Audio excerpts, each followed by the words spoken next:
welcome to another episode of Chatty Broads with Becca and Jess.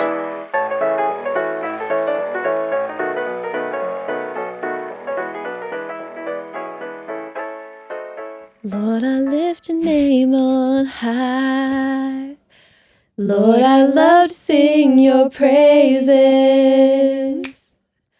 I'm so glad you're in my life. Glad you're in my life. I'm so glad you came to save me. That's a little dramatic. You came from heaven to earth to podcast with me.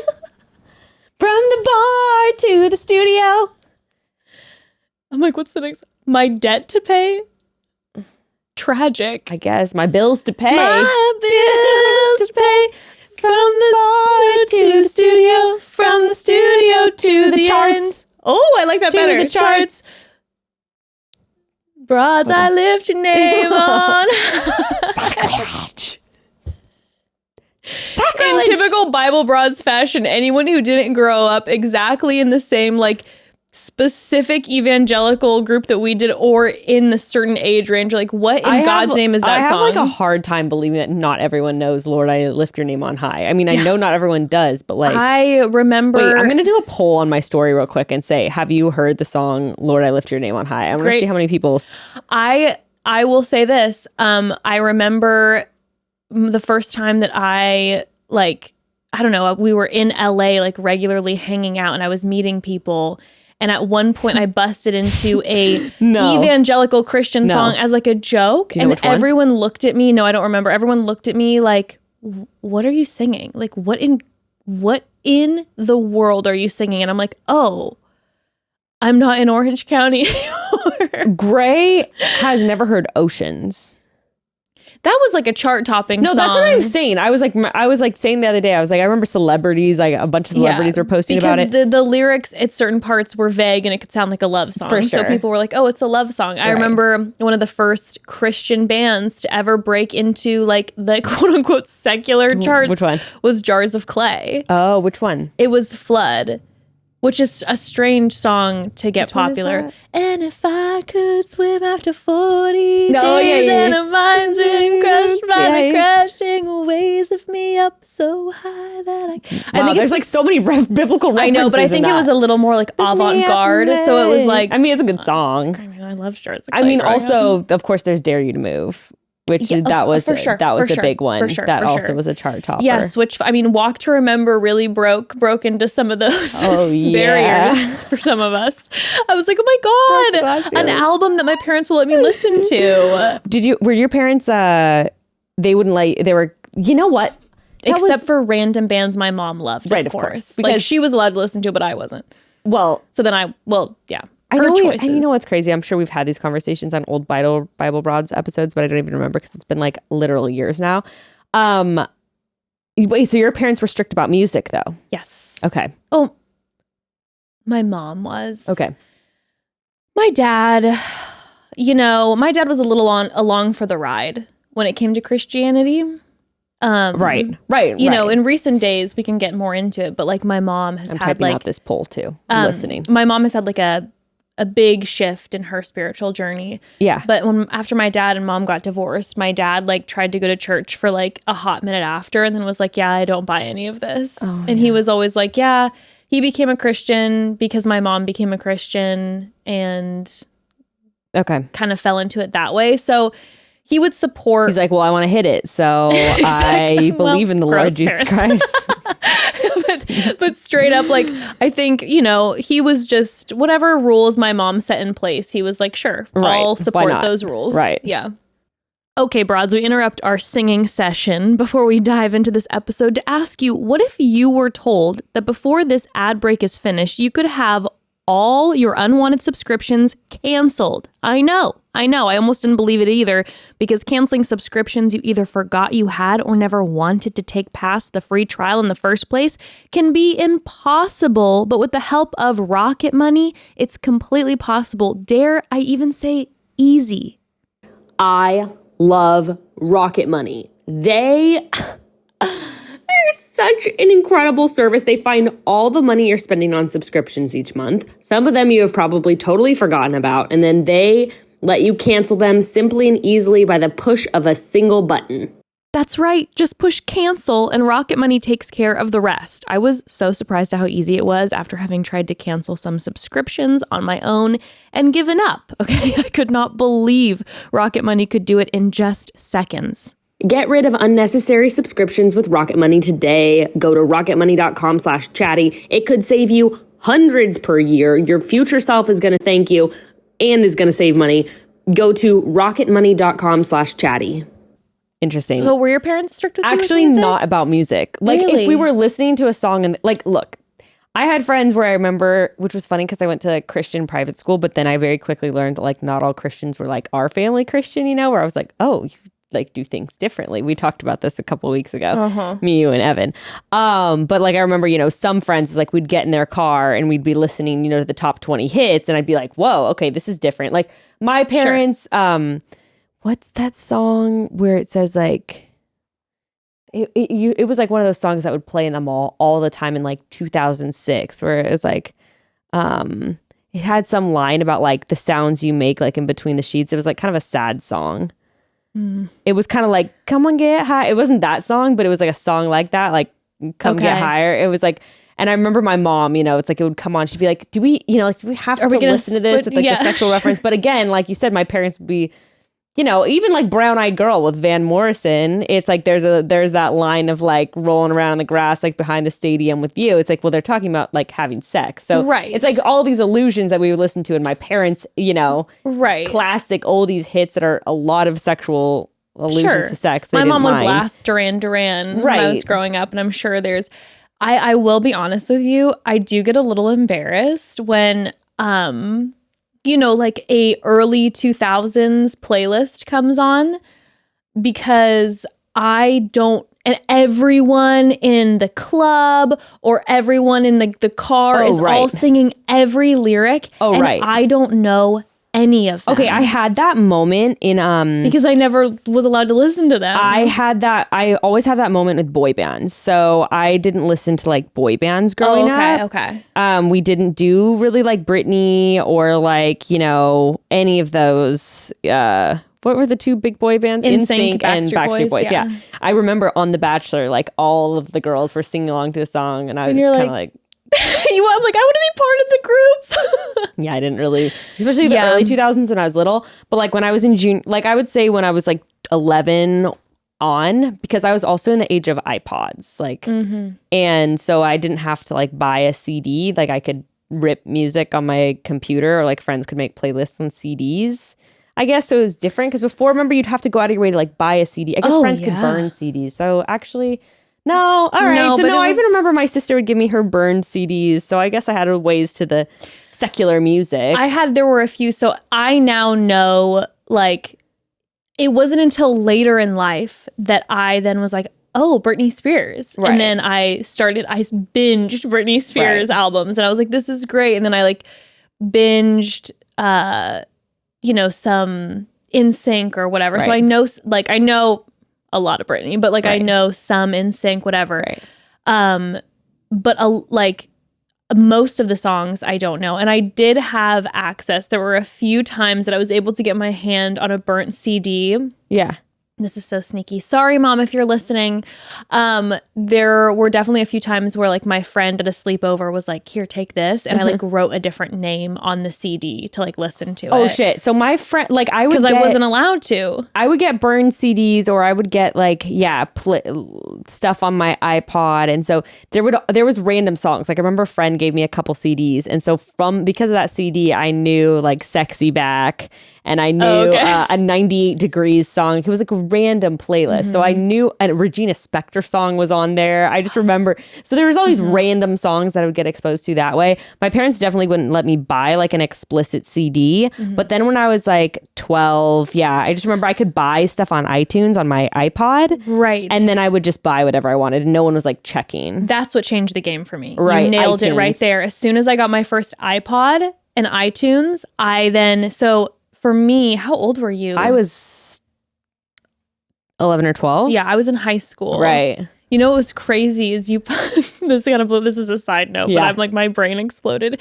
You posted on Close Friends a photo of some of your old things, and you had won a theater award. Oh yeah, in 2012. Yeah. And the reason it stuck with me is because, bitch, that's the year I got married. Oh wow. And that made it hit where I was like, oh God, I feel old. Granted, you were like what, 23? Yeah, but still, I was like 17. but I'm like, I got married. Yeah. That weirded me out. My sister got married at 19. That's wild. But anywho, so the iPod changed everything for me. And so I was in high school at that point, and then all of a sudden I was like, I'm not joking. It was like an addiction. It became like a problem for me that I would sit on my computer half of the day. Oh yeah. And look up every single song I like that was happening and downloaded everything. I was just like, because I love music so much, I was just lapping up every bit of music I could, and always the free downloads that came out like every Tuesday. I was like so excited. On iTunes, I forgot about that. Remember when you'd go to Starbucks? Oh, and they give you the card where you could download the song? Oh, when those free downloads started, I found some of my favorite bands like for years from the free downloads. That. Also, my dad's card. I know we have Spotify. My dad's card was hooked up to my iTunes account, and he didn't know. So if I was strategic about it, as long as I wasn't buying $20 albums, I was able to 99 cents here, 99 cents there, dee-doo. But I remember when I started high school, and I was then like still at a Christian school, but I wasn't homeschooled. Yeah. Going to my first dance and hearing songs that I'd never heard before, and everyone was singing the words to them and like grinding on the dance floor, and I was like, I don't know any of these songs. It made me feel so embarrassed. But my account was also linked up with my dad's, but I think my dad was like, he's more on it. He was like, poor kid. Yeah. He's like, just let her have her, and just let me just rack up on the card, just like all this music. Like I can't even imagine how expensive that like $100 a month. No, because I was just downloading everything. And then if it was popular, it was $1.29. It wasn't 99 cents. Think about that. We have Spotify now. Apple, you can just get Apple Music, whatever. Before, we could only hear 15 seconds of a song. Was it 15 seconds or 30 seconds? I think it was like, it depended. That we just got that little clip. But you know what I always did? I listened to it. I would, once I learned how to do it, I would do the YouTube song downloads. Did you do that? I don't think YouTube was around when I was or maybe I wasn't allowed to go on YouTube. I don't think YouTube, either YouTube wasn't around or I wasn't allowed, so I didn't even know that it existed. Honest to God, that might be what it is. Let's see. When did YouTube come out? So sheltered. When did YouTube come out? Man, me and my siblings were obsessed with YouTube. But also YouTube was the way, it came out in 2005. So well, it was around, but I guess I just wasn't really unaware of it. I was so delayed in all that stuff. Like I really was like AIM, so delayed. Oh yeah, I was so behind the game with that. That just brought me just back because to I wasn't memories. allowed. Like I wasn't allowed to do that. I was a little too young for that, so I did like Yahoo Messenger. All of my friends. What we did. Oh God. I mean, I didn't have a phone until I was 16, so that was still 2011. Whoa. Yeah. So that is late. Right. So even because I'm like, that's around when I got a phone, but that was like then the thing, like cell phones. Yeah. I mean, my first phone was an iPhone. So oh yeah, that was later in the game. Wow. I had to use my other friends' phones, and I missed my razor. I loved my pink razor. My friends had pink razors. I was like, loved it. Or Sidekick. Flirty texts. Anyway, but my parents weren't crazy about music. I guess they just didn't. Maybe they were just too lazy to follow up. I'm sure it would be a lot of work to go through an iPod or. Well, there were many children for you as well. I guess that's true. It was just me until I was 13, and then. So my parents were pretty on it. I'm surprised they didn't take out an earphone every now and then and be like, what are you listening to? Yeah, what's going on with this? What's happening? I remember my cousin gave me a Sublime CD, and there was this one song where they're literally in the beginning of it. Maybe it's Ball and Chain. There's a song where they're making sex sounds in the beginning of it, and I was like, what the hell? Like, I'd listen to it over and over again. I was probably like 11. I remember very clearly like listening to Love in This Club by Usher. And I, again, was probably like 11. And I was like, this song, it must be what sex is like. Yeah, like, oh, sure. Wow. And then I was pretty disappointed when the first time I had sex did not feel like what it felt like listening to Usher sing Love in This Club. So that was disappointing. That is so funny. But oh my God. Anyway, let's see what the poll is at where people I polled if people have heard Lord, I lift your name on high. Check that poll. Well, today we kind of just wanted to, I know we've given little updates here and there, but sort of one of our last topic episodes, have another Bible Broads episode talking about Bible Broads, I feel like that has been a cornerstone for your face. What's that poll say? 62% do know the song. That's a heavy percentage. Right? I'm going to revisit it because we've only had about like 1,500 pollers, but honestly in a Gallup poll they usually have about that many. Like they're usually not polling more than 1,000 people, so that's a decent percentage. So we'll see. Anyway, no, I was saying, I feel like obviously we've had so many episodes over the years, but I feel like Bible Broads has definitely been a cornerstone to pull from Christian Lingo, a cornerstone for our show, because it was like, first of all, it was something that you and I like deeply connected on that I don't think we really figured out until we started podcasting, because you and I hadn't had conversations previously that much about like our past. Like we knew about it a little bit, but not so much. I feel like we did, but maybe not.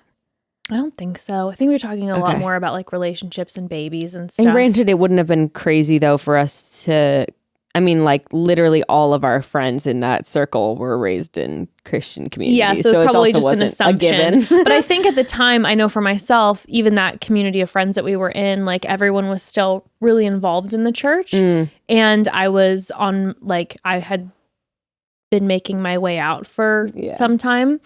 That's true, actually. And so I kind of felt a little bit like an island, and I didn't really know like who I could talk to about it, because at that time I definitely didn't feel comfortable talking with my mom about it, which now it's great. But I remember it being like sitting with you and having these like conversations that felt so freeing to like dive into that. And then I remember after our first Bible Broads episode, the amount of messages and feedback and everything from people who had been raised similarly. It was definitely one of those like aha moments for me to be like, remember that like, this is you're not alone in this experience. Totally. That's for sure. Totally. Yeah. Yeah. Sorry, the cricket is ripping now. It is real.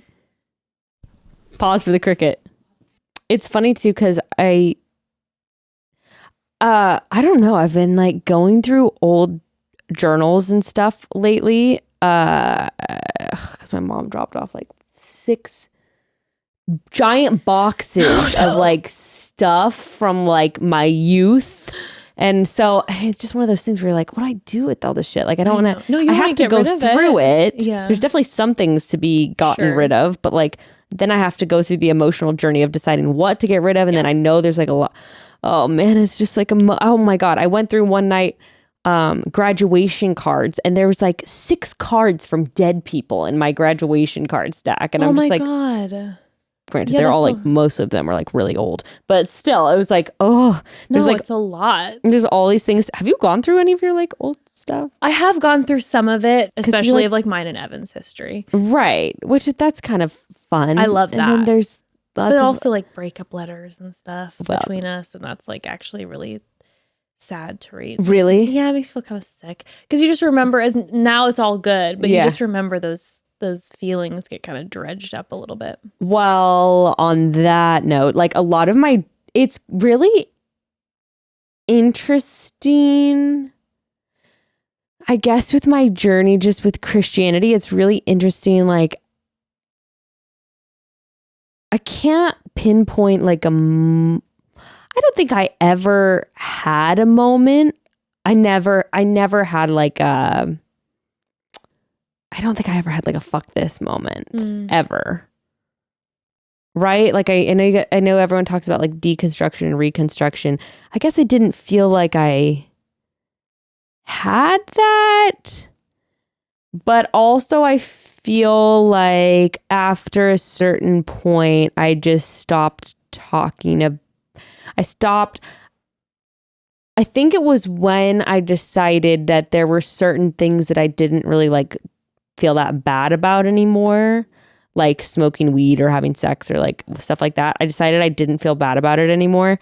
And then I kind of just stopped like talking about Christianity with anyone because I was just sort of like, well, these things aren't compatible. So like, and maybe I didn't think that it wasn't compatible. But I was like, well, to everyone else, this isn't compatible. So like, I'm not going to go to like, I don't want to be fake. And I feel like I have to be fake if I'm going to go to like church or be in like Christian circles. So I'm just like not going to because no one else thinks this is compatible. But it's really crazy to look back at my journals, and even just as recent as 2015, I would say, maybe, yeah, as recent as like 2015, to see my thoughts and really like how much guilt I had. Like there's so many journal entries of being like, oh, I feel bad because I'm like writing about this boy, but like I should be writing about like, I should be like writing my prayers out, or like I spent all this time doing this and like I should have been reading my Bible, or like I feel bad because like I went to church this morning and like really wanted to like reconnect with God, but then last night, you know, I was doing this, and there was just like so much like guilt that I put upon myself reading back on my journal entries that I could just see really strongly almost the whole time. It's like it was constant like self-flagellation of like feeling like I wasn't good enough, which also for me, I guess, has been a theme like I've talked about through all areas of life, like not just with Christianity, of being like feeling guilty, you know, even just feeling guilty of like I should be journaling instead of watching a reality show, right? Or like I should be working on, you know, my art or like reading a book instead of, you know, doing this. And so I'm very motivated by all these shoulds, but it's really interesting to see how all encompassing that was like in my journal entries of like all these shoulds that I was feeling with Christianity. Oh, absolutely. I remember going through, speaking of like mine and Evan's history, one of the things I did go through was a journal of mine. And it was, you know, throughout high school. And I totally resonate with that. It was a lot of me just writing about God. And there'd be inserts about the real things that were going on. Right. But I wrote about God non-stop in my journals because that's what I thought I was supposed to be doing. Right. So I was doing what I thought I was supposed to be. And I remember going through my journals and feeling I felt really achy for like myself in the way, like exactly what you're talking about with that guilt, that I was like, oh, bitch, you were going through a whole hell of a lot. It's high school. There's all sorts of transitions in life things. And when I read this journal, I don't see Jessica. I see what Jessica thought she should be, which is just talking about God 24/7. Even in your private, like, and even when I would have like a tough day and I'd be like, today was really hard, but I'm so grateful to God for like it was always like I wouldn't even in my journals allow myself to have a hard day because it was like, that's not what you're supposed to be doing. Right. And it was definitely a wake up call, like allowing myself to grieve for like that little, you know, that younger person, but then also a wake up call of like, oh, in what ways are you doing that now? Because, you know, patterns carry through. It's like, in what ways are you doing things that you feel like you should be doing instead of being authentic in who you are, you know, and how does that translate then? It's also kind of crazy that you were doing that even in my private journal. Well, because I was like, God's watching me always. Interesting. So I was like trying to always battle the things in my head of like thinking about something else, because I'd be like, oh, and I like when I would start to pray and I'd be all of a sudden be thinking about a cute boy or whatever, I'd be like, oh my God, stop. Because I was like, he can read my thoughts. Right. And like, he's going to be mad, you know, or whatever. Like, how disrespectful of me. It's interesting because I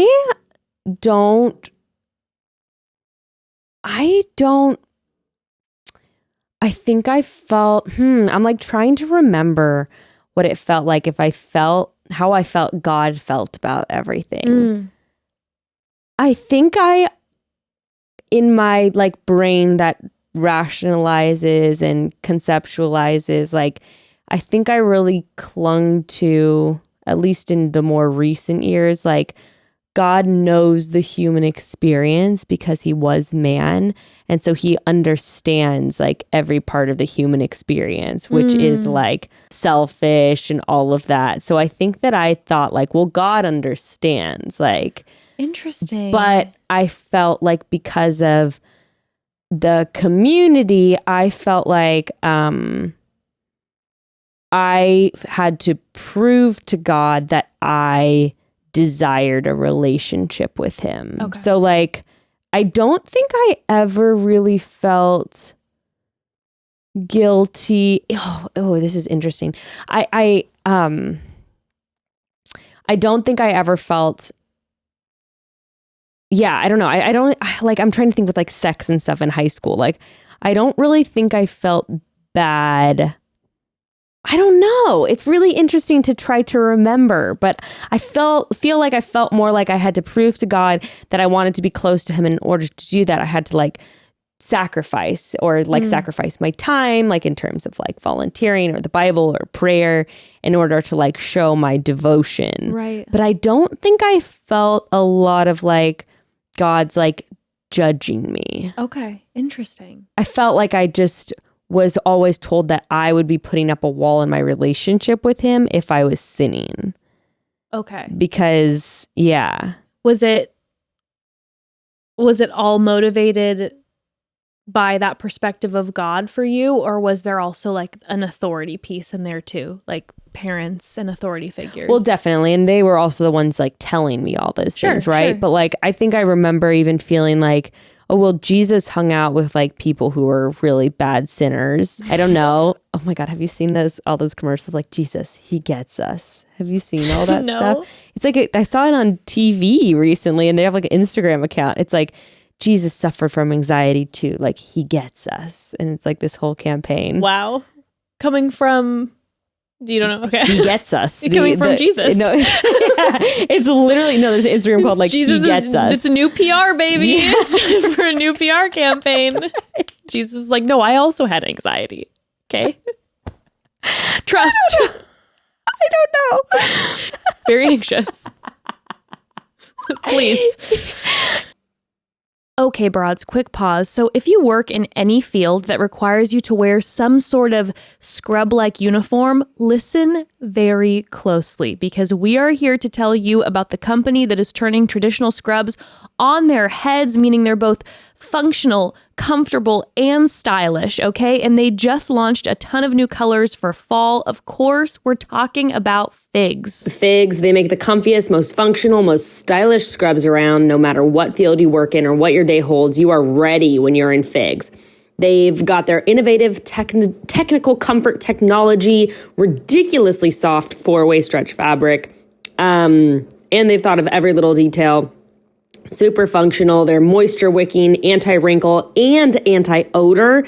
And you even have, there are even certain pairs of scrubs that have 20 pockets. There are dozens of different styles and colors to choose from, but if you need a place to start, we suggest browsing their huge collection of their most loved core collection because they never go out of style and you can mix and match all of them to double or even triple your collection. And if you want an extra personal touch for you or your entire team, you can even have your scrubs customized with text or icon embroidery, which is so cute.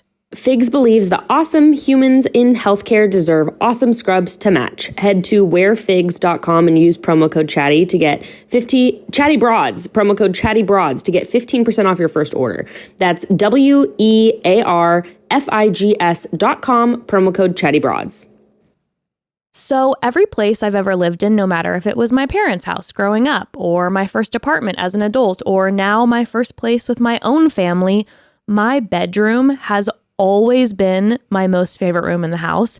And when I moved into my own place with my own fam and found Article, it was game on, baby. Article helped me and can help you turn the space you dream in to the space you've always dreamed of. Well, you know, it's not exactly a secret that shopping for furniture and home decor can be a huge pain in the butt. I mean, sometimes you find something you want and then it's like a 4 to 6 month wait to get it delivered. Or you have to search through, oh my God, there's some websites, literally hundreds of pages of the online store. And it's just overwhelming to try to find anything. Anyway, with Article, it has never been easier. Article combines the curation of a boutique furniture store with the simplicity of shopping online. And if you find something you love and it's in stock, you can get it delivered in 2 weeks or less. And shipping is free on all orders of all orders over $999 in the US and Canada. And the quality of the pieces from Article are truly unbelievable. I have to say, almost every piece of furniture in my house is from Article. And every time I get a new piece from Article, I am wowed, like surprised by the quality of these pieces. And every piece I've purchased from Article looks like it was about 10 times more expensive than it actually was, which, by the way, you can expect to save up to 30% over traditional retail prices when you shop at Article, thanks to their direct-to-customer sales approach.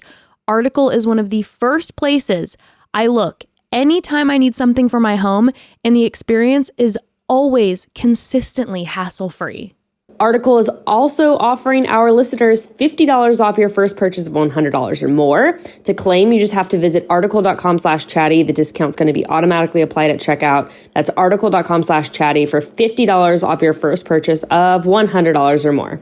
Yeah, I don't know. So yeah, but I guess I just felt like, yeah.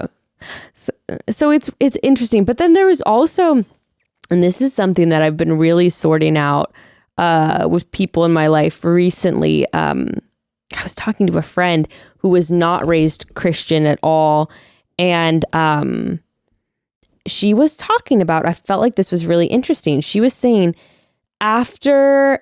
and she's like in her 30s and she considers herself like really sexually liberated and all of that, and has kind of always been really comfortable in her sexuality. But she was like, after like hooking up with someone, like I feel really like gross, or even sometimes like watching porn and masturbating, like I feel really gross. And she's like, the only thing that I can like, she's like, she was like, I literally just think it's like for me, like in my body and who I am, like if I don't have meaning and connection attached to that, it's very empty for me. And that does not feel like the purpose of like how I want to be using my body and my sexuality. Sure. And she was like, and that makes me feel gross. And that was actually really liberating to hear, because I think it's really confusing for people who grew up in the church to be sifting through, especially with like sexuality stuff, like you know, like, yeah, I've always been like, man, do I still have like religious guilt over stuff? And then what I have realized,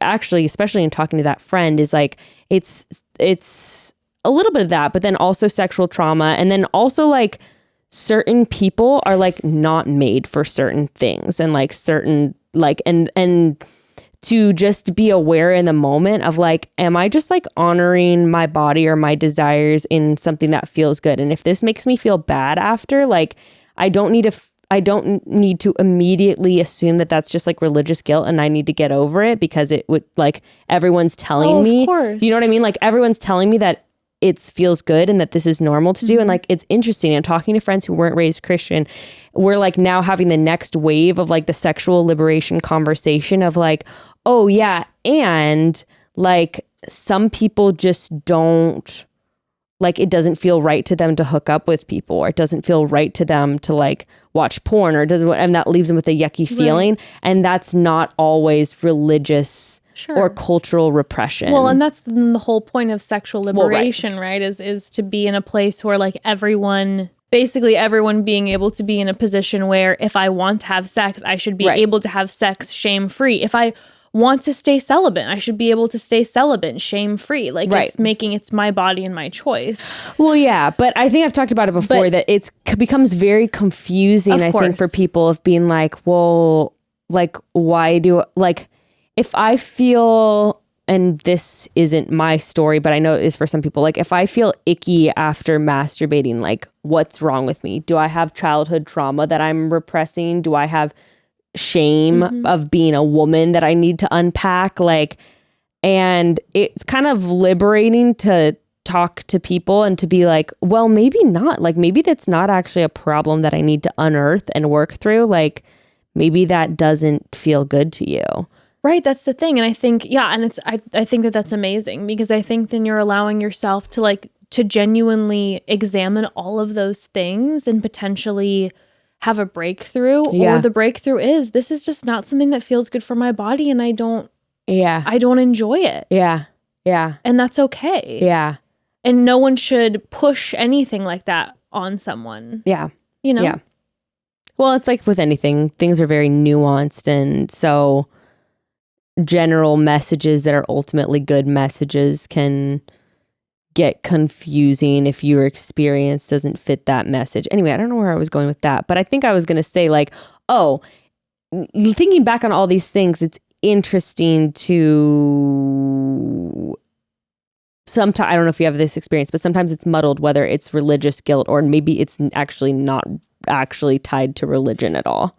Yeah, I definitely do. I will, to be perfectly honest, for myself, and I know that's like when we would have had these Bible broad conversations over the years. That's been really cool to like have conversations with you and with other people, to be like, number one, it's so nice to have this bonding experience of like other people feel similar ways that I do. But another piece of that is, number two, we all are so different. And, you know, something I've come to really see is that most of mine is religious trauma. And I wasn't just talking about sex. I was talking about all guilt. Oh, like, no, do you feel like most of your guilt in general? Yes. Yeah. And I've, you know, that's what I've been working through, is that most of it is religious trauma based. But what I've also been able to have really amazing conversations with other people, like some of my dearest friends, you know, where they have similar trauma and they were also raised in a religious household, and it's not from religion, and it's something different. Or they were raised in religion and they don't have that same trauma. And being able to recognize that is really cool, you know? And I think that that's really helped too with my process of trying to figure out the best way to put this.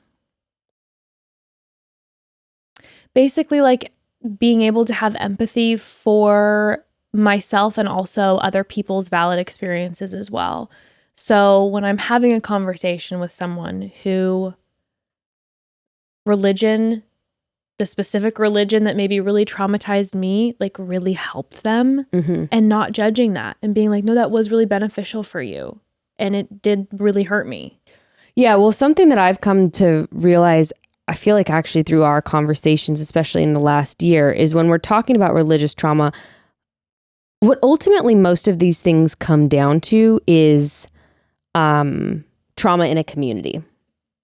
So it doesn't,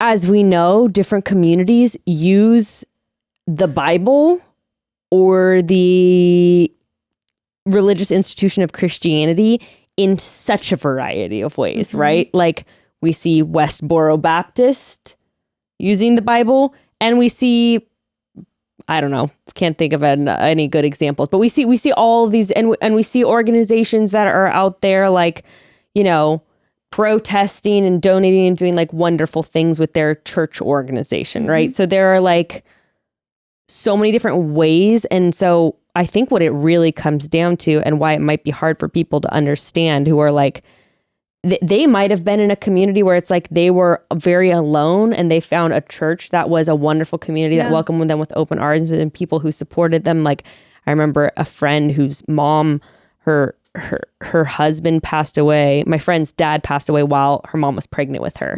And like every woman at her church was like, it was like a rotating door. Like, her mom, even when she was giving birth to her, she had like 10 ladies from the church singing with her in the hospital room. Like, what, you know, and it's like, that is such a beautiful example of community, and in the name of religion, but like a really beautiful example of that.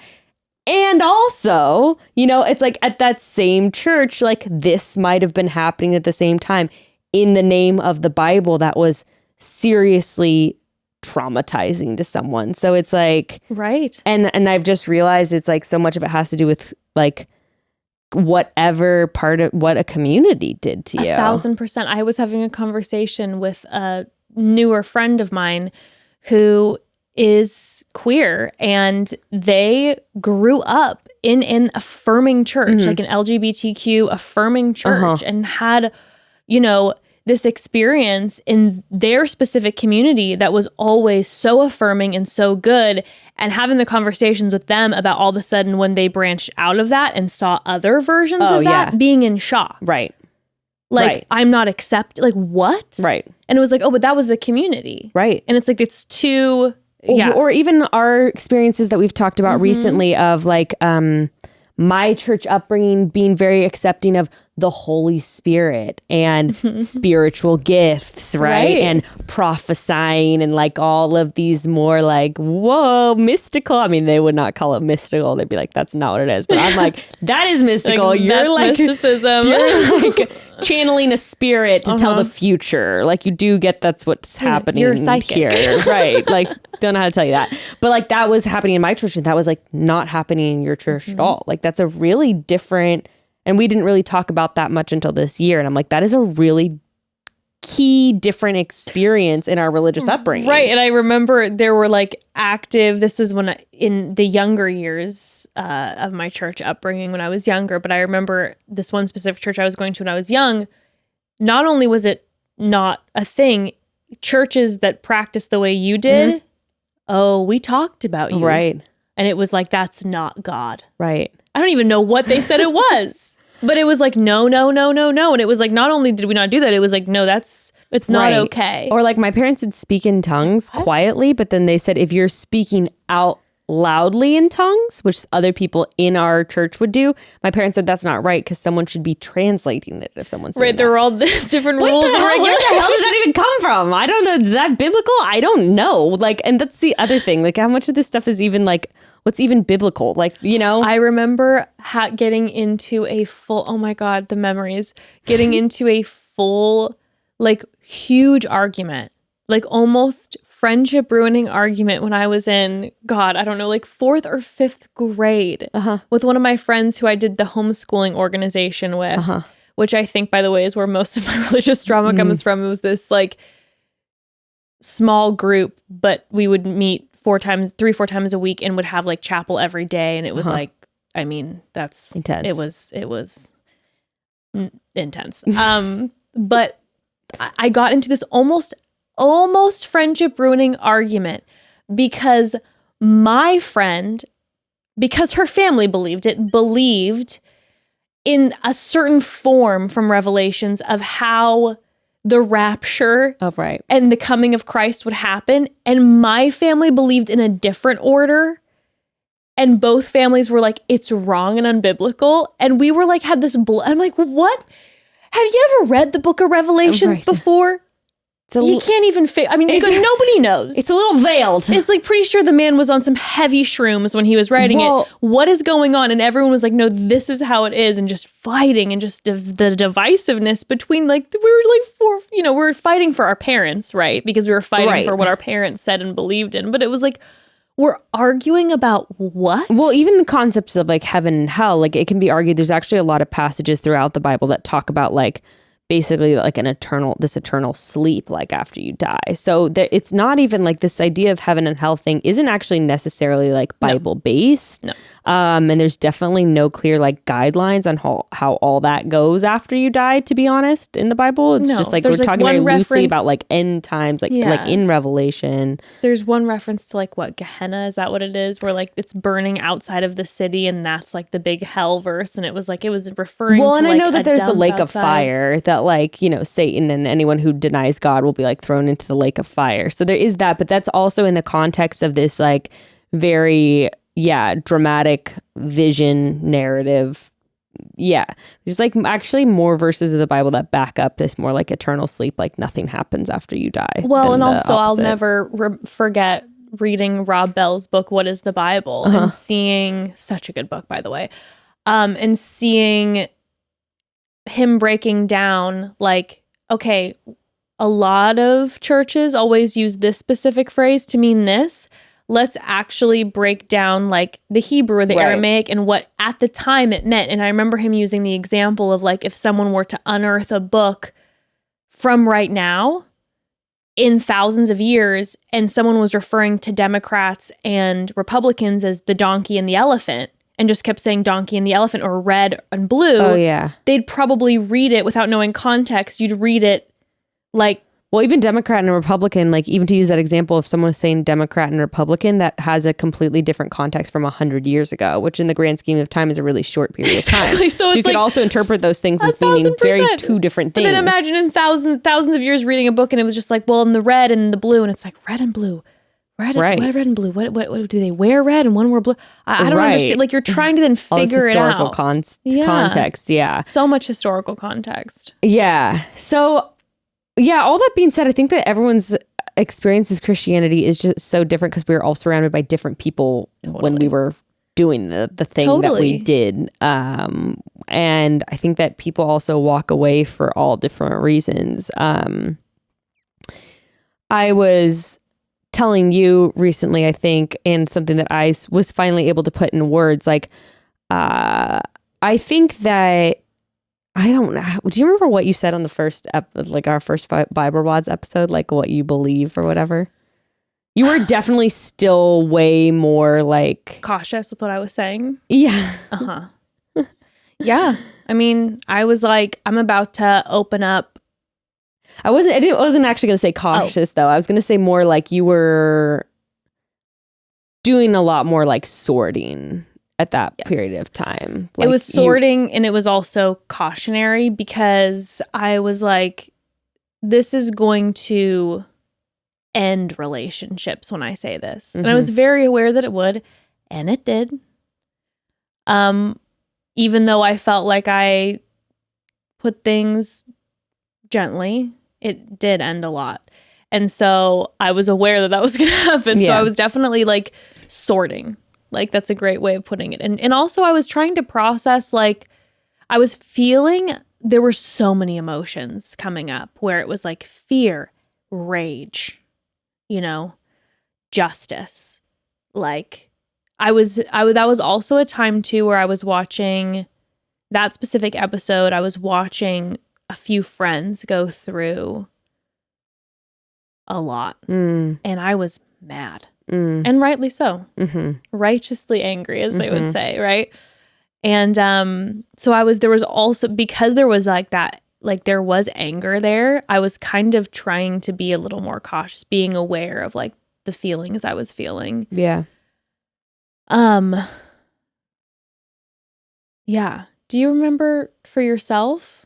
I think that, I mean, I don't think I've ever in the last several years, like ever said like, oh yeah, this is what I believe. I'm just like not that kind of person. Or in this specific like spiritual context, I can't see myself ever being like, and I believe like that this is the way things are.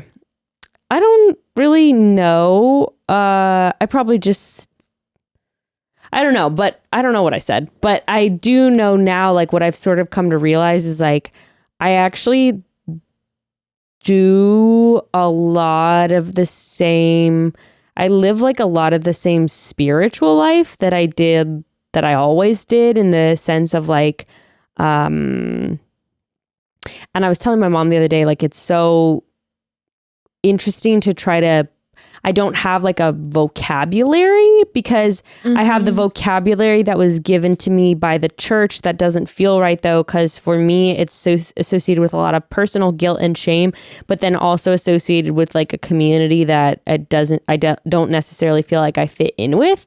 So for different reasons, but I was telling her, but then also it's like if I use another vocabulary that also feels like it doesn't fit, because also a lot of that vocabulary is associated for me like with shame, right? Of like, I'm going to consult spirit, or like it's like that kind of stuff is like was I guess like a little taboo in the church. So then that also doesn't feel right because it still has like a weird feeling for me, right? Mm-hmm.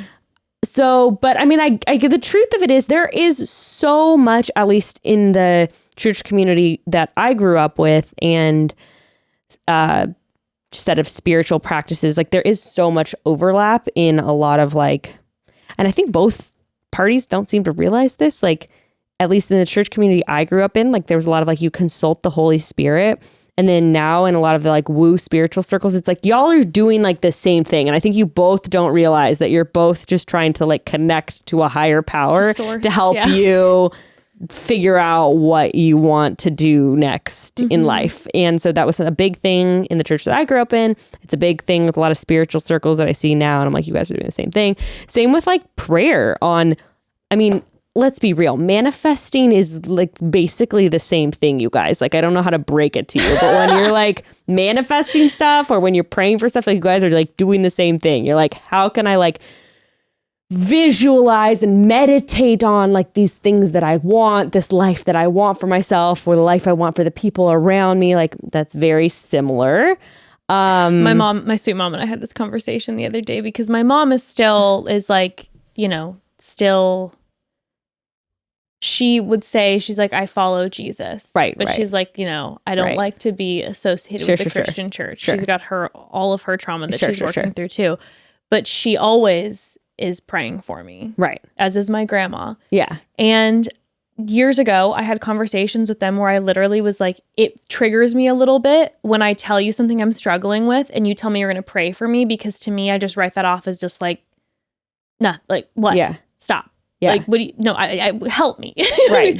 And when my mom and I then had this great conversation where she was just like, I believe this and I'm thinking about you and wishing you success and peace and all of that. And when I was able to then kind of break it down a little bit in my head where I was like, oh, it's like if a friend was like, I'm going to manifest this for you. Right. And I don't even know how I necessarily, but just I'm thinking of you. Right. Right. And I wish you the best. Right. I'm like, okay, that's the, like you said, the verbiage that you have. The vocabulary, yeah. And now when my mom says that to me, maybe not all people, because I don't feel that way about when certain people tell me that they're praying for me, because they're like, it's layered. But when my mom or my grandma says it, I soak that up. It means so much. Well, and it's funny, just very recently for me, like I have started, like asking for that, like, oh, will you pray for me? Or like, will you be praying for us? Yeah, I've been asking my mom for that recently too with the podcast. And I'm like, can you pray? Will you pray for me? Totally. And it's funny because like, I know. And it's funny because I've been finding myself like almost saying that to people, you know, like, oh, I'll be praying for you. Because there are situations in life where all you can do, like you said, is wish someone well and wish them peace and happiness.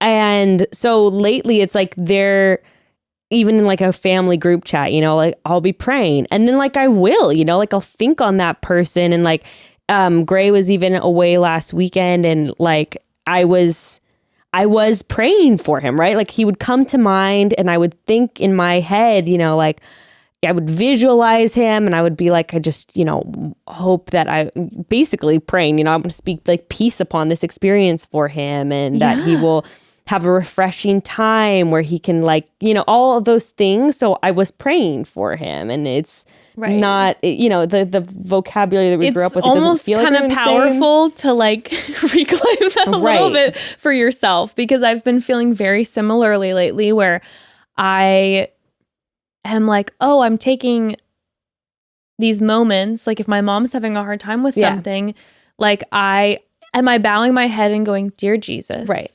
And then doing the whole with the verbiage and then amen. No, but like I'm going to take a walk and my whole walk, I'm thinking about my mom and wishing my mom well and love and wishing my mom peace. Yeah.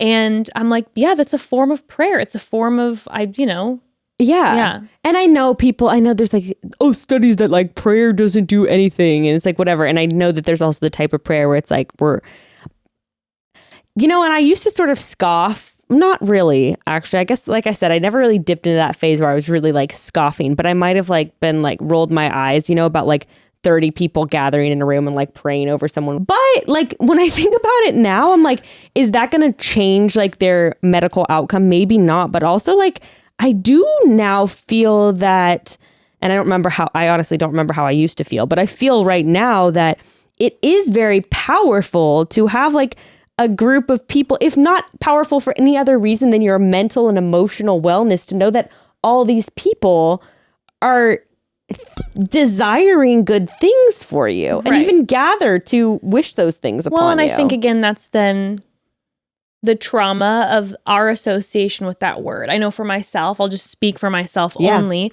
My trauma with the association of the word prayer is a few things. Number one, it's someone writing off my feelings or my issues. Or shaming you. Or shaming you. Like, I'll be praying for you. I'll be praying for you. Or like you said, you're not taking tangible action to help and instead being like, I'm so just it was like, you're not going to take tangible action to help me or the world or anyone else. You're just going to be like, I'm going to pray about it. It's just like, okay, well, you know what I know what that means? You're going to do jack shit. Right. Thoughts and prayers. Yeah. Thoughts and prayers. Like, right. Number two, exactly what you said, the shame. The group of friends where you'd get together and you'd share someone's personal secret and you would say, and it would just be, oh, my mom's calling me. And it would just be gossip. Yeah. And then everyone would be like, yikes, I'll be praying for them. Right. And I'm like, oh my. And those are when I hear praying. And that's twisted. Yeah. Yeah. And when I would hear praying for you, or it would be a holier than thou thing. Like, I'll be praying for you. Right. Like, it's like, no, I'm trying to share something with you right now. I want to have a real conversation. Right. And it's going to be uncomfortable. Right. I want you to be here with me and sit in the discomfort. And you don't have to fix it. And your way of ending and fixing the conversation is saying, I'm going to pray for you. Right. So you can walk away and not feel bad. Right. That's the vibe, right? Right. So that's where then the association for myself is with the word. Yeah. But it's like, now, do I think that prayer does anything? I don't know. I think it does absolutely everything for yourself.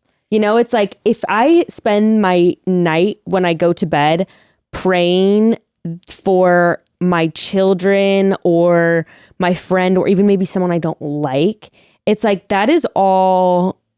Like, that's all good energy. I sound like Annie Letterman. Like, that's all good energy that you're putting back into yourself, right? Mm-hmm. Like, you are... Love her. You are... so much. You're putting... That's, like...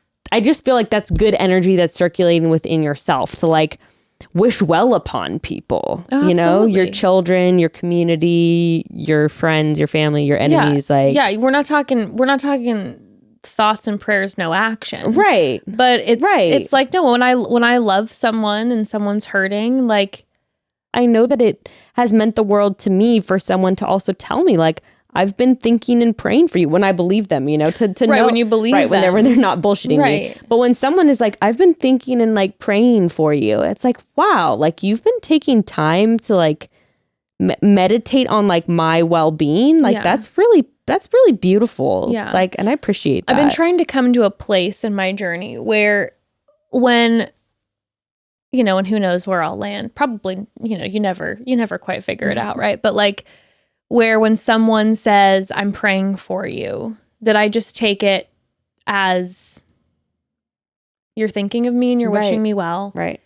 And I'm not like, that's what it is. Or then when I hear, if I were to, via my old vernacular, say, I'm praying for you just quickly. And if someone were to look at me and be like, fuck that, don't fucking pray for me. That I'd be like, oh, I hear you. And accept, you know what I'm saying? Just be like, okay, like this is how you're wishing me well. And this is where you're like, no, fuck that. Like that is a no, thank you. Right. You know what I mean? Like, and just be like, yeah, this is just different. I don't know. Yeah. I don't know. But I now am very happy because I feel like with some people in my life, I feel comfortable being like, I love your prayers and I appreciate your prayers and I will ask for your prayers. Yeah. And do I think that it's going to change anything? No.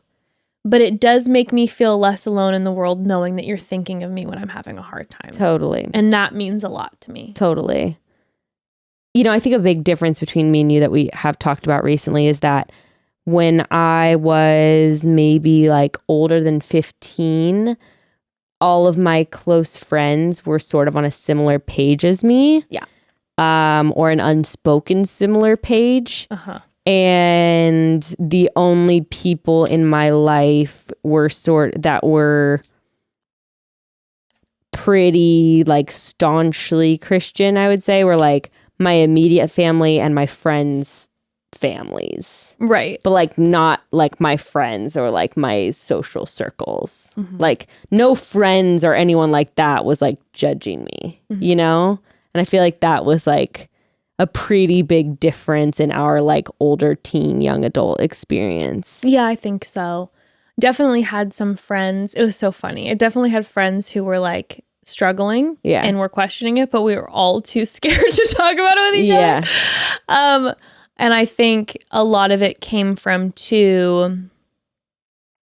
don't want to get too into it for other individuals and the story's sake, but it was like, okay, if your parents are high up in this church, everybody's eyes are on you.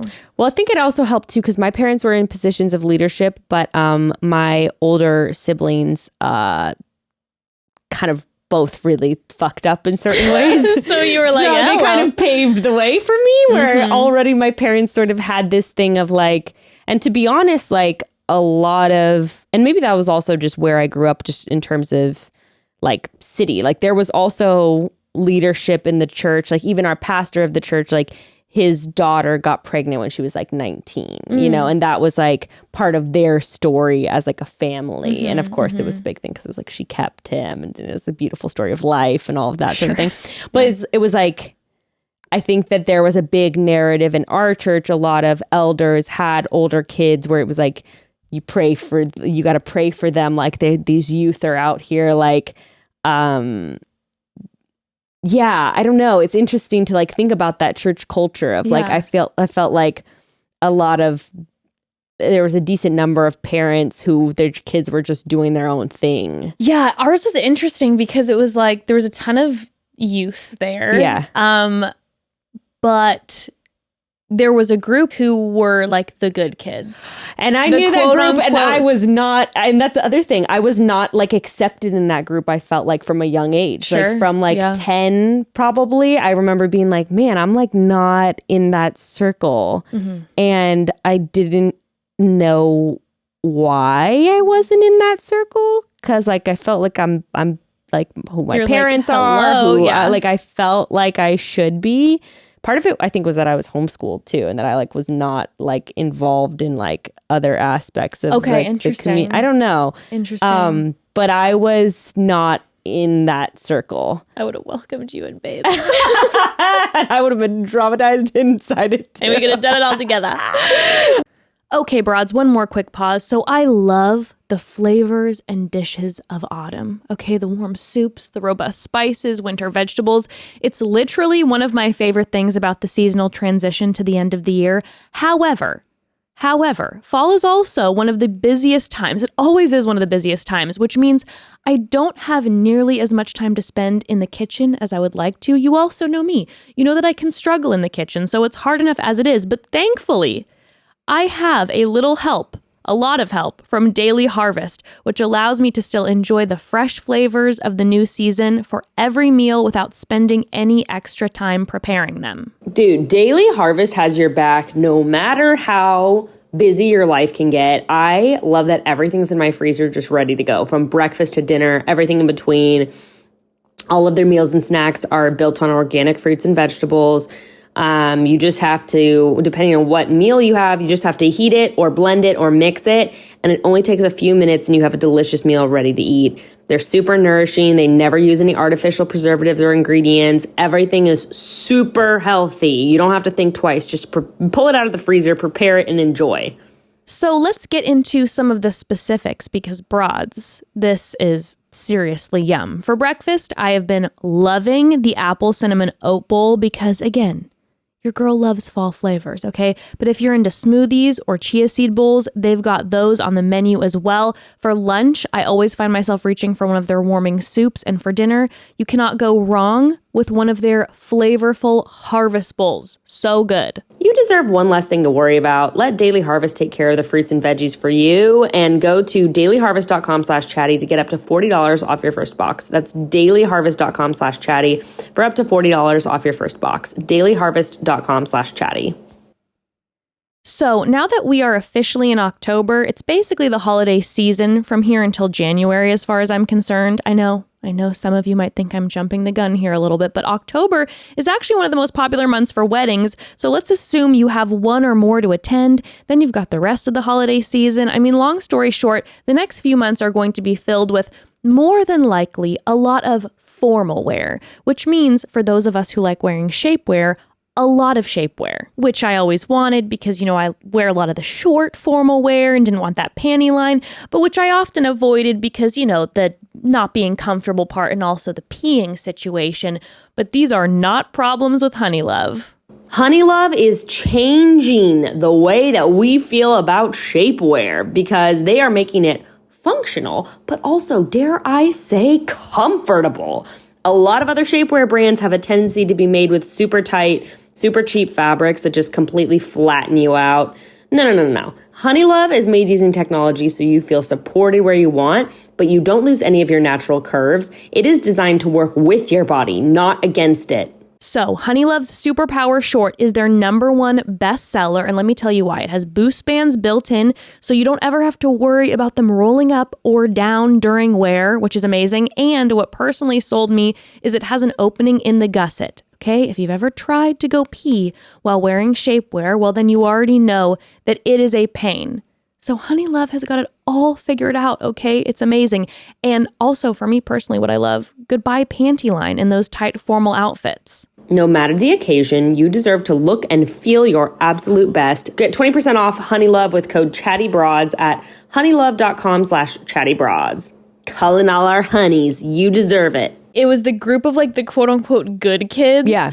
Were who weren't partying or hooking up, at least that they were aware of or whatever. And my dad was in a pastoral position. Yeah. And so the kids who were their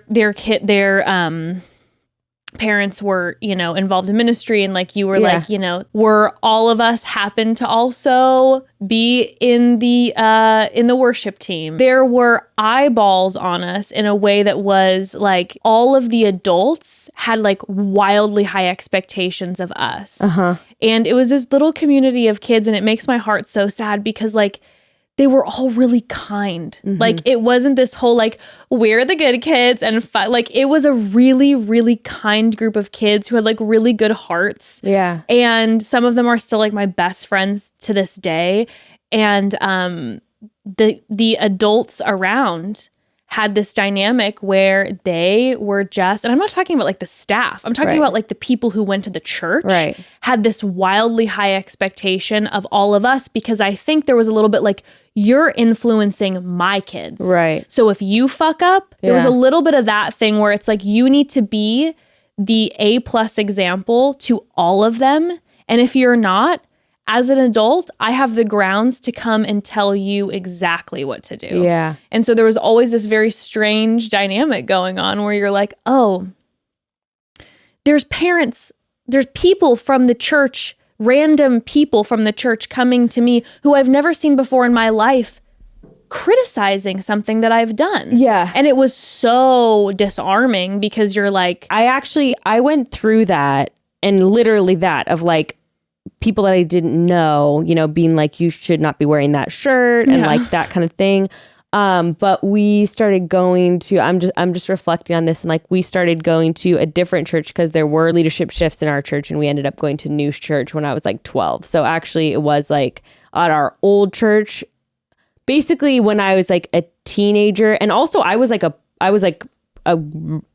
perfect, not perfect, but I was I was not perfect, but but on the outside, I was a really good kid until probably I was 16 or 17. So I was older, but even but now that I'm thinking about it, we went into a totally new church when I was 12. So a lot of people didn't know who I was or didn't know who my parents were. And I felt that changed my experience. I think a lot of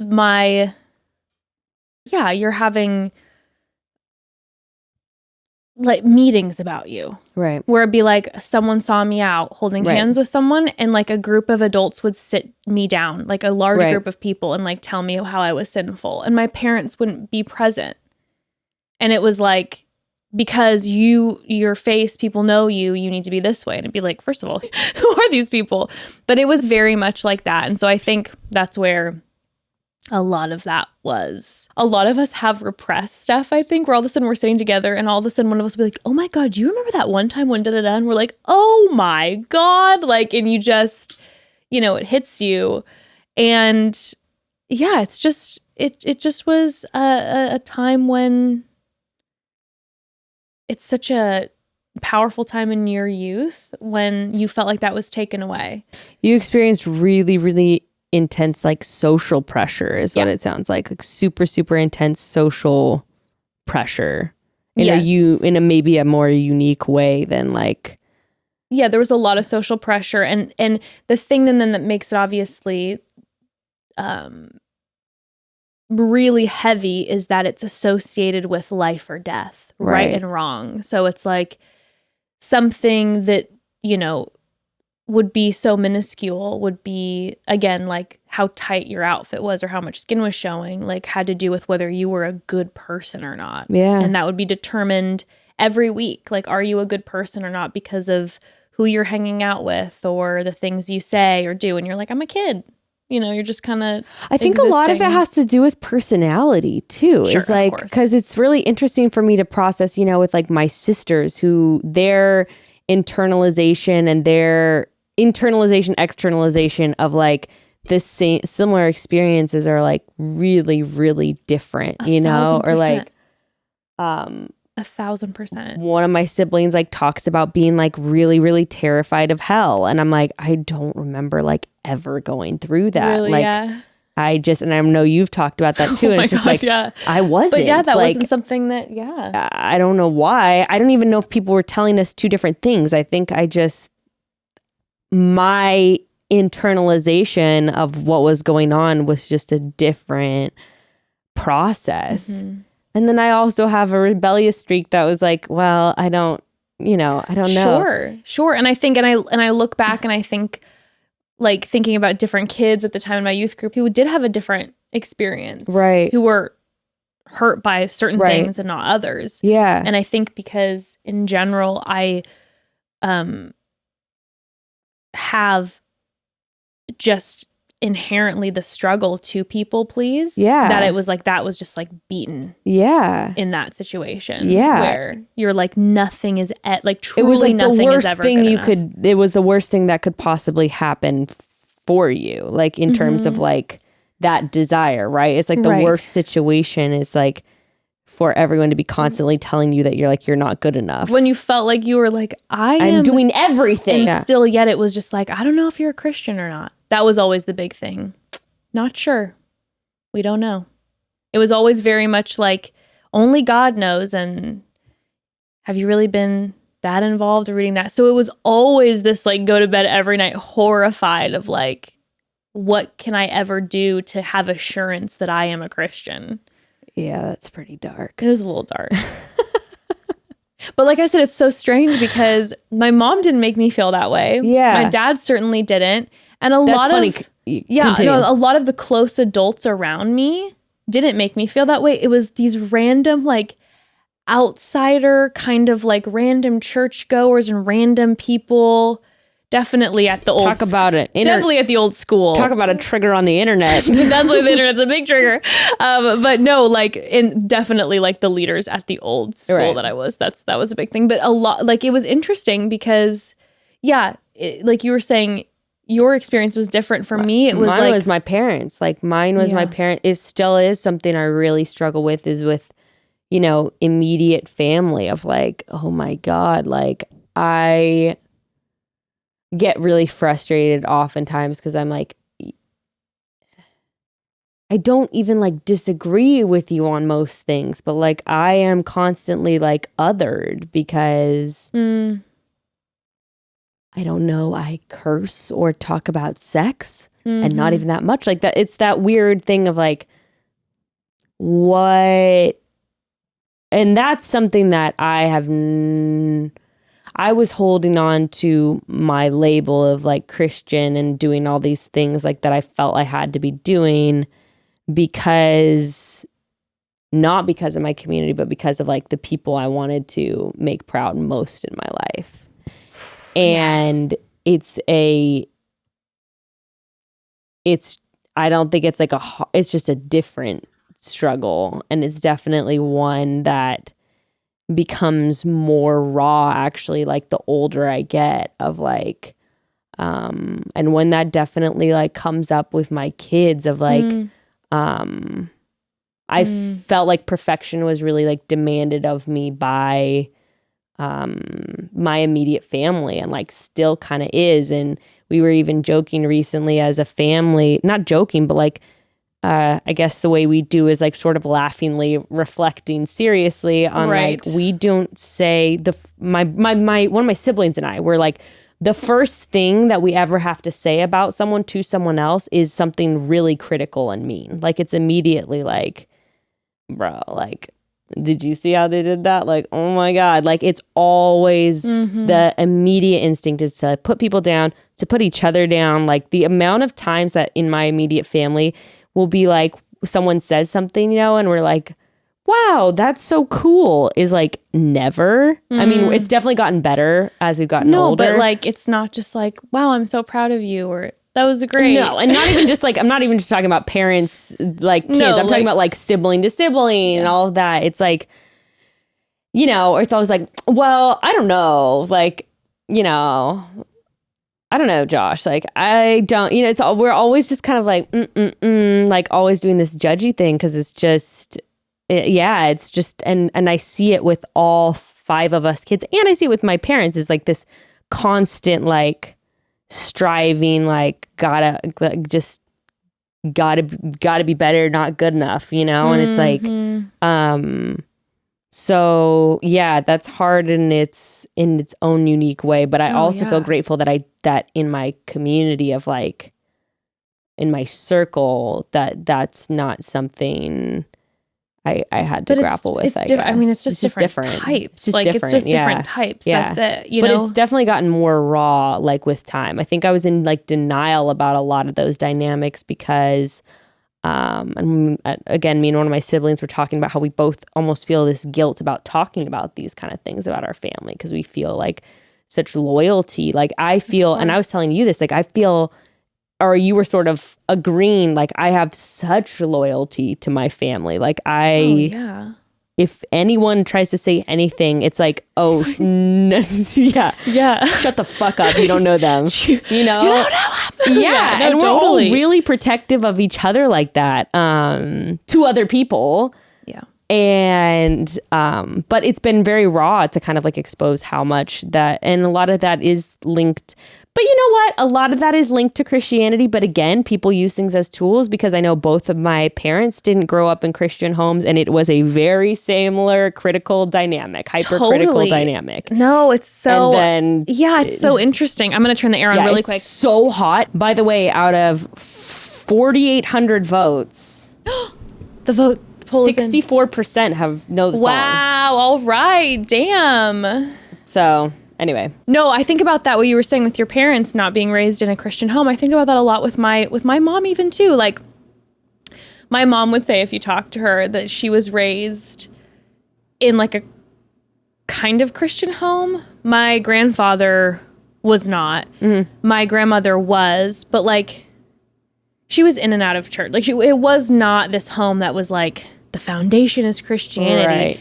And my mom, like I said, I didn't ever feel that pressure from my mom like you felt from your parents. What was interesting with my mom is I watched my mom feel the pressure. And so it was like, you know, I would mold myself after what my mom would do. Right. And I would watch my mom just for years and she cares about people so much. She's just like this busy, like wanting to always make sure people are okay and taken care of and all of that.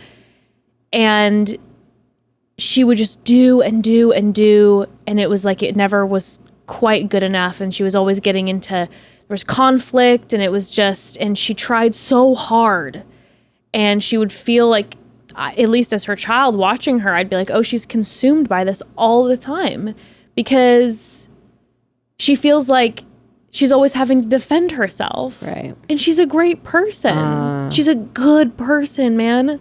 Such a good person. And it's like, there's always something that's not enough. And then I would watch her like almost just via energy, like fighting back, like, no, I am good enough. Yeah. And like the struggles of that, but no, she wouldn't put it on me. Right. But then when you see your you see your parents, you kind of follow along suit. And I felt like my family has been the ones that like people have looked to for approval, right? Like approval from them, including like, you know, me and my siblings. But, you know, it's just, we're all, but also it's, you know, it's just something that gets brought up, and just even with my own kids of like, damn, like I do expect so much from like my own kids. Like I am like, this is how we act, this is how we do things, like and you do not do that, and that is not how we do things. We do not do that in public. We do not talk to me. Nope. And you know, it's definitely like a good reminder, and it's nice to see those reminders on Instagram all the time of like, yeah, and you know, I was like to the outside world, especially in my first 10 years, I was like a perfect child. Like I was so polite and like so well behaved, and, you know, could like talk to adults like so politely and like all of that. But there's also so much of that I'm like sorting through now that, you know, I have difficulty, you know, validating my own emotions and holding space for my own struggles, because, you know, I think that I was just talking to one of my sisters about this the other day, like we didn't like ever have space to like express ourselves, like without being told like, you know, we never had that space. It was just always like, even if it was like a genuine question of like, but why can't, like, but what? And it was like, nope.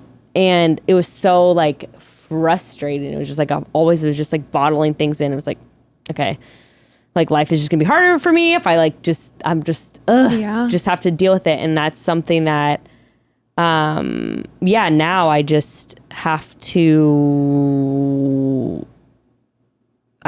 like let myself like feel anything, right? It was like, because just frustration, sadness, you know, confusion, it was like I don't know, there wasn't like a lot of space for me to be any of those things. So like I had to develop just like not showing those things as like I just had to.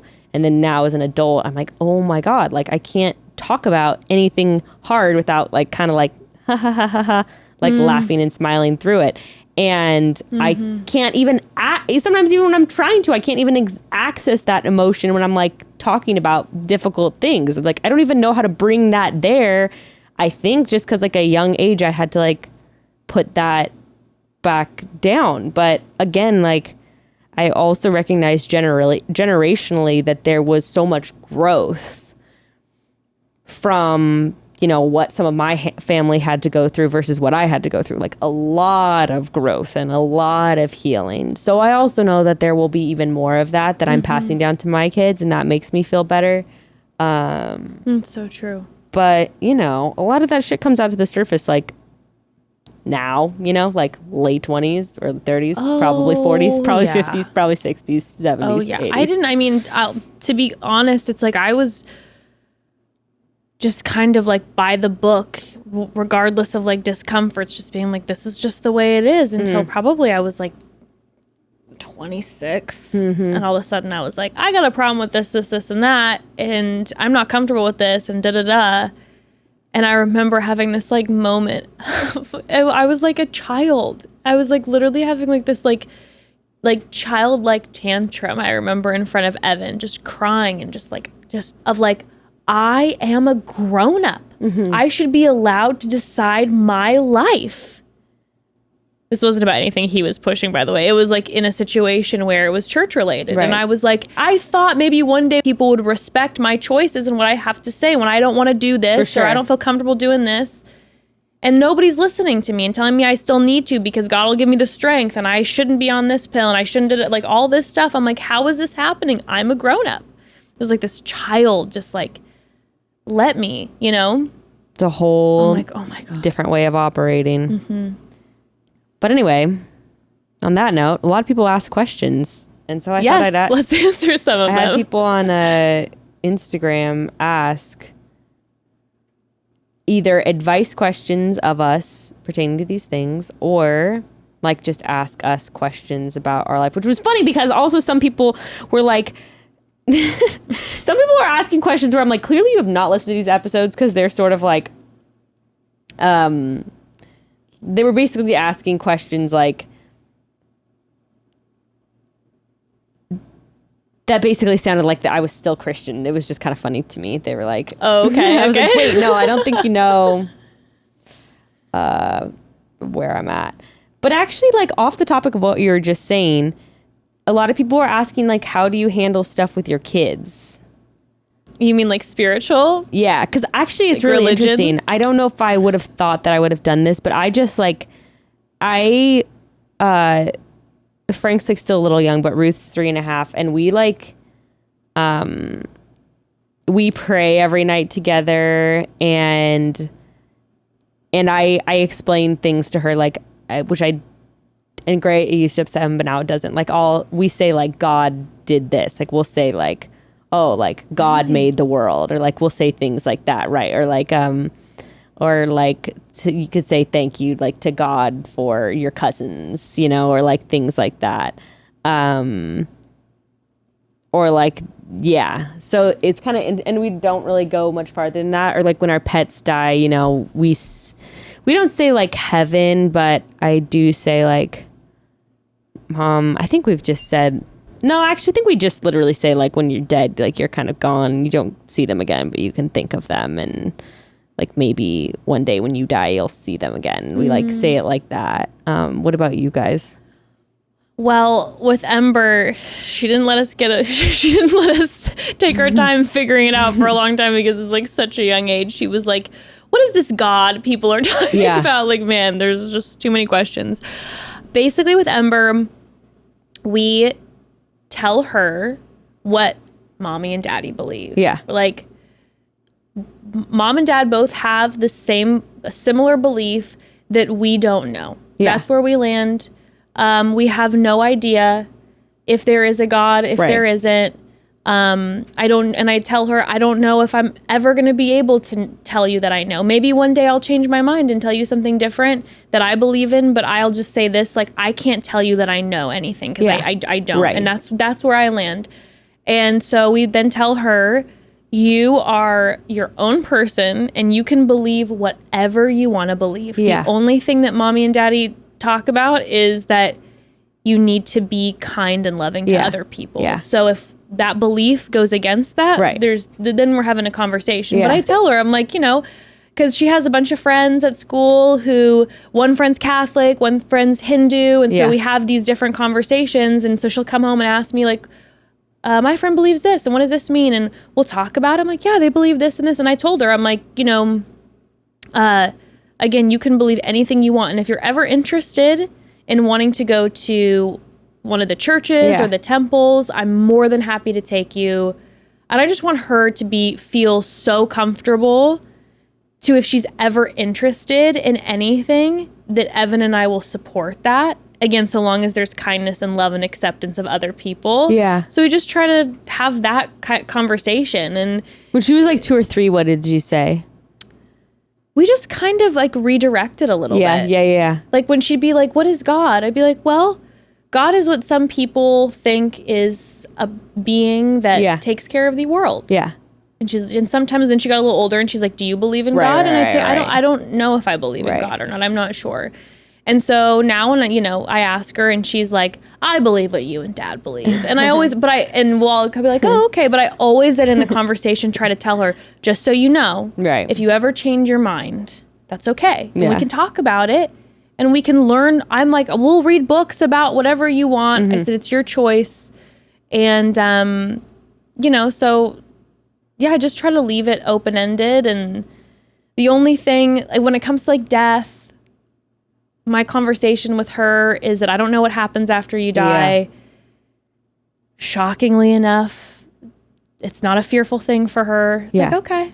And she's like, what about heaven? I'm like, maybe. I'm like, I sure hope so. I would love that. Right. Yeah. And I said, I'd like to think that we are able to be with the people that we love when we die. Yeah.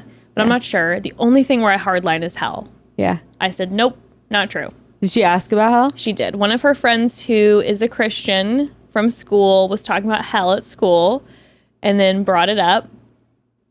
She brought it up when she came home and she's like, oh my gosh, I'm so scared, this hell place. And that was where mom and dad went hardline and we're like, no, that's, and when we referred to her friend, I was like, Ember, it's not our place to go tell your friend that it doesn't exist. Yeah. It's not, when it comes to your friend, that's what her family has taught her. And so you don't need to go and tell her that she's wrong. Yeah. But that's not real. And I hardline with the hell So thing. you don't say you don't know that exists. You say you know it doesn't. That's where I'm going to hardline. That's where I hardline. Because for me, and maybe, you know what, maybe I'm making a mistake and it'll come bite me in the ass I don't think one day. I don't think it's a mistake. But that's where one thing where I go, that provided so much unnecessary fear. And I don't know, the hell thing, there was so much fear there for me. And even and it was almost a knee-jerk reaction when I saw her come home. Ember doesn't get like riled up and scared, but whatever was told to her freaked her out. Yeah. And I was like, nah, we're not doing that thing. Yeah. You can go the Buddhist route. That's what I'm going to do. I'm going to say hell exists here on earth. You could say there are places here. Yeah. Hell is a state of mind, is a state of being. I'm honestly excited to see what she chooses to believe or not believe. I actually, if we're just talking about our beliefs, like, I think I personally do believe that. I do believe that hell exists. And I believe that hell to me is like suffering.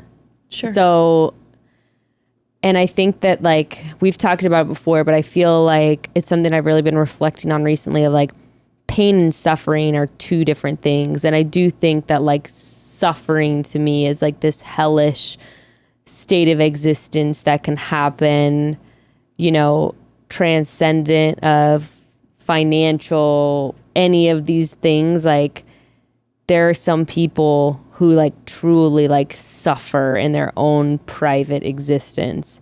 And that to me is hell. That's very dramatic. You wouldn't tell that's a 6-year-old, but that's just in terms of like what I believe. Like, I think that that's like what I believe. I would probably fall into a similar camp, but this conversation was there's a burning hole that I'm going to go to if I'm bad. Yeah. Type Santa Claus business. And I was like, that's going to be a no from me. Yeah. We're not going there. But again, maybe I should have been like, I don't know. But you could tell her hell is the future if we don't take care of the earth. That I could tell her. But you know what? That's also something I struggle with though too, because it's interesting in our current world.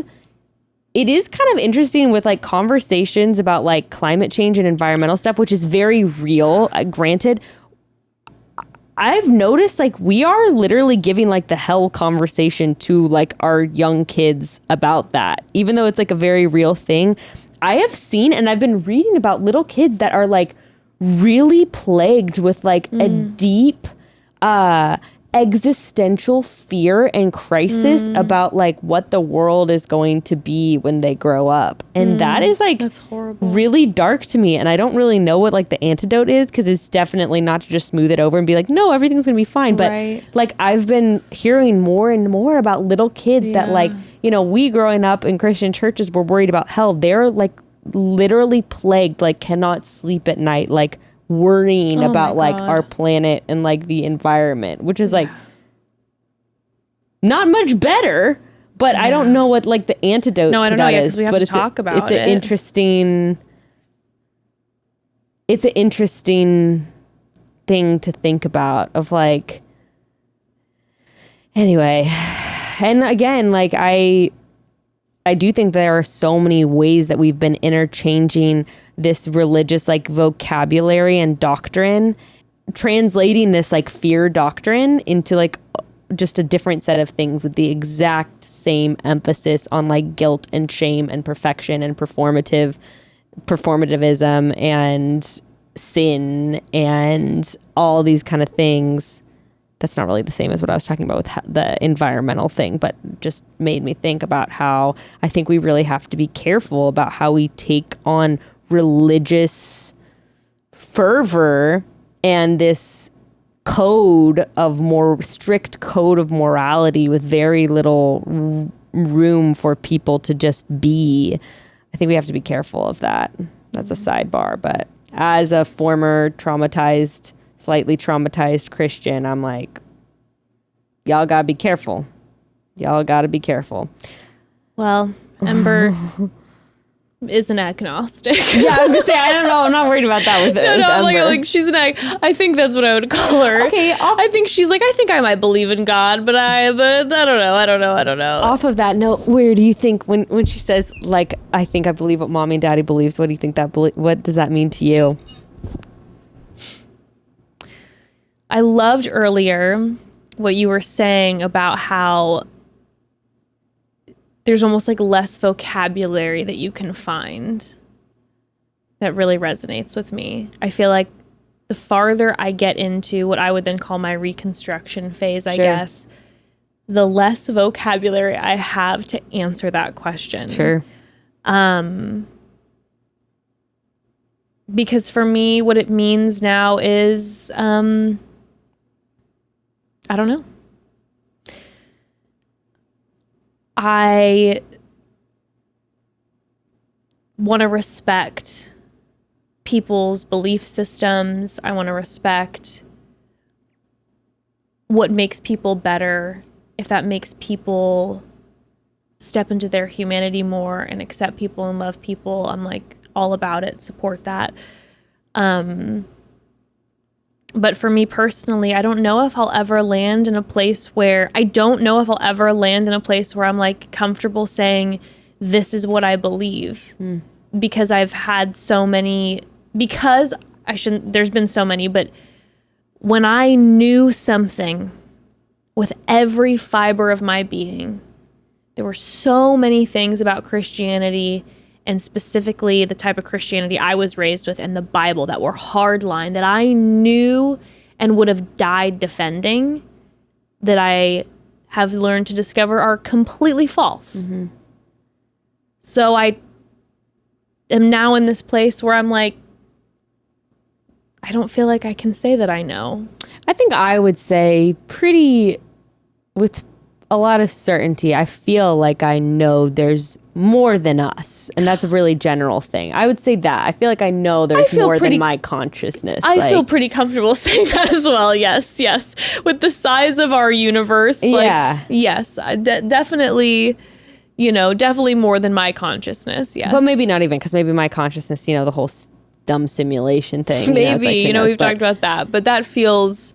I don't know. That doesn't the just my consciousness simulation thing for me personally doesn't feel healthy for me to process because it just makes it very much about me. Well, and I guess I think when what you believe in, like what you claim to know, I think are two different things. So okay. All right, because like I might believe in ghosts doesn't mean I don't necessarily think I know there's ghosts. What I would like to believe. Okay. That's even tough for me. We've talked about it before where like I've really heavily landed in humanity or like life, where it's like this is what I know is real, and so that's where I try to see God. And I don't know if there's this being that's created everything, whatever, but like what I know to be God is what's in front of me. And I even like pull that from the Bible where it's like sons and daughters of God. It's like, okay, what I see are reflections of God everywhere. And that's when I just try to respect the reflections, love and respect and accept the reflections of God that I see around me and myself, because I am a reflection of God. That's kind of, and what I really hope is that there's something after, that maybe a different consciousness we slip into, and like a peace. I would love to think about that. I love to think that, or nothingness. But yeah, I wish, like you were saying, when you're talking about the vocabulary thing, I'm like, I wish that I had this like great answer for where I land, but that's where I land. And the more that I, like, as the years pass and the more I read and study, the more I'm like, yeah, I sure don't know. Mm-hmm. And I feel really good about it. Like, I feel the most peaceful by a mile that I have ever felt in my process out of, for me, evangelical Christianity. Because I don't feel so angry anymore. You know? I think I believe like a lot of things are neutral, but then there's like chaos, and then there's like so many different people's individual experiences. Like, I guess I just even think about in the wild, like in nature, and how it is always funny to me because we like always put our human twist on things, right? Like, I don't know, some girl was like arguing with me about veganism and it was just like, you're exploiting your chickens, and like, anyway. Anyway, and my chicken got loose and I posted about it, and she was like, I hope it gets away. And I was like, why? Like, so it can be like eaten by like a neighbor's dog or like starved to death? Like, what are you talking about?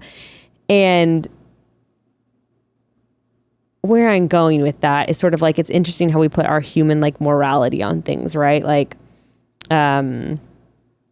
and I do believe like animal cruelty is a very real thing, but it's also so interesting for me to like look at the wild and be like, dude, like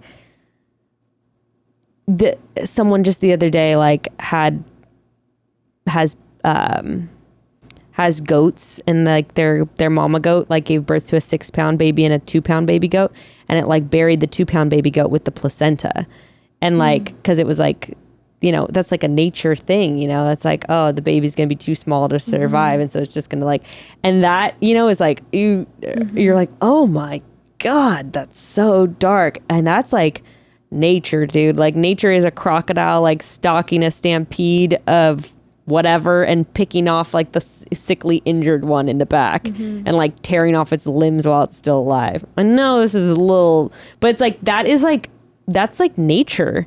And is it bad or good? Like, the crocodile's gonna starve if it doesn't eat the animal, so it's like, that's bad for the animal, but it's good for the crocodile. Like, we can't like assign morality to that. Like, it's too difficult. And I kind of think about that in the terms of the universe, is like, it's so hard to assign meaning to that. I think what's pretty miraculous about existing as a human is that we can try to assign meaning or make meaning of like chaos. And that kind of amazes me that we have the capacity to think about those things and to conceptualize of them and to try not to do things that create suffering, right? Like, I know that people say we're no different from animals, but it is always crazy to me how humans in our consciousness, we can consciously try not to create suffering for others. And we'll make big sacrifices to try to avoid other people suffering. So that's pretty amazing to me. So that in and of itself feels really divine. But anyway, that was really a philosophical kind of rant. I think I do believe in like You're like, there's heaven, there's hell. Some of y'all are going. You're out of there. I get to, you and my DMs I'm gonna write a list right now. I can tell you are who. going to hell.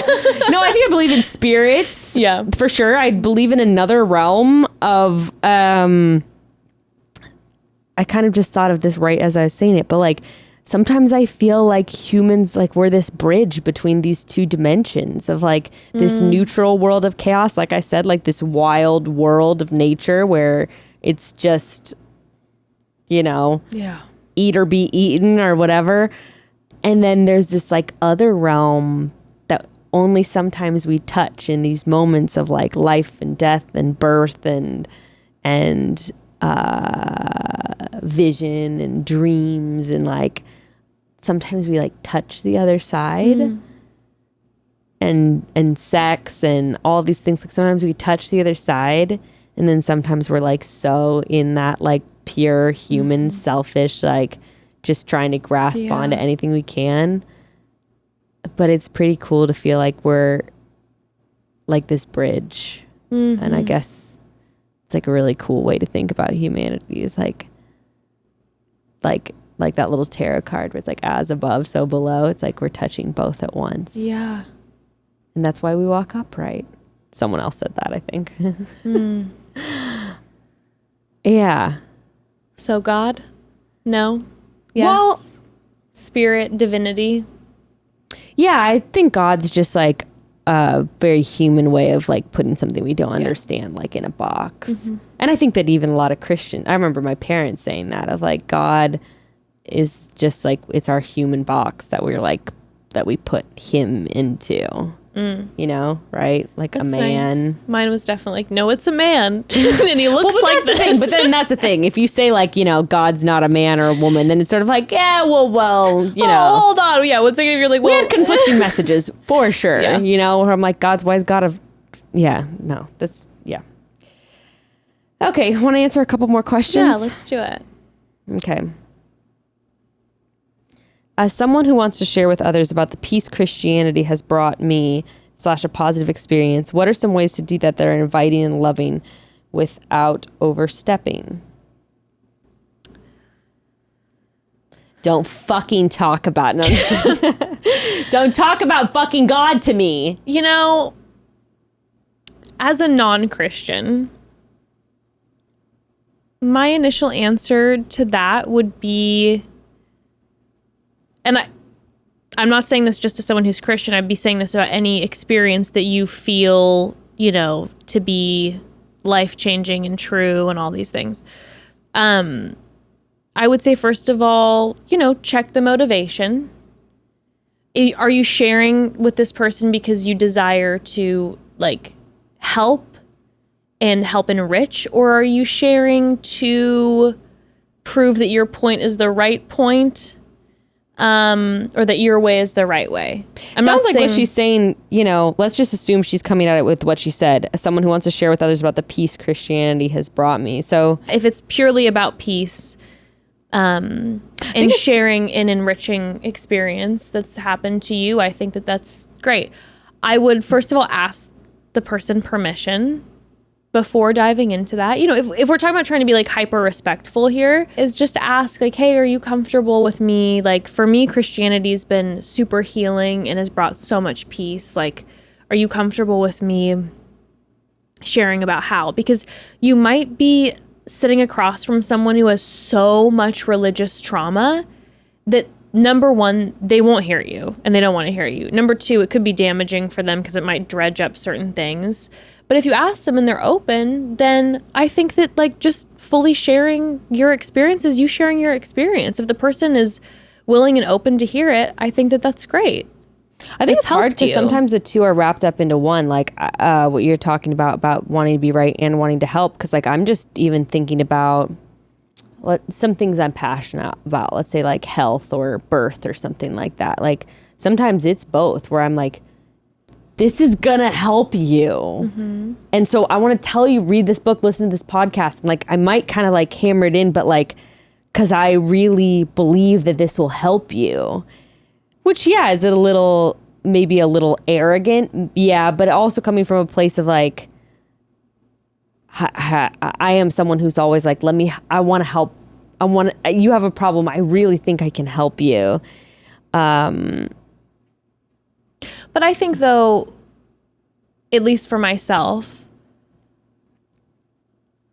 when I think back in the past when I was involved in the church and I would, for instance, would be sharing certain things with certain people, when I would check my motivation, it was always like kind of eye-opening to me, where it'd be like, if my motivation was like, I want to help you, and that was what it was, then that's pure motivation of wanting to help. And you can believe that, like, no, I know what I'm going to do is right. But my thing is more like, and again, maybe I can only speak to myself personally, there were plenty of times when I was sharing my walk with Jesus to a certain friend where it was a little bit like, I'm going to share this with you because, like, you need to hear this. And there was an arrogance there to it. Again, I'm not saying this person is that way at all. That's just for myself, where if I'm being like,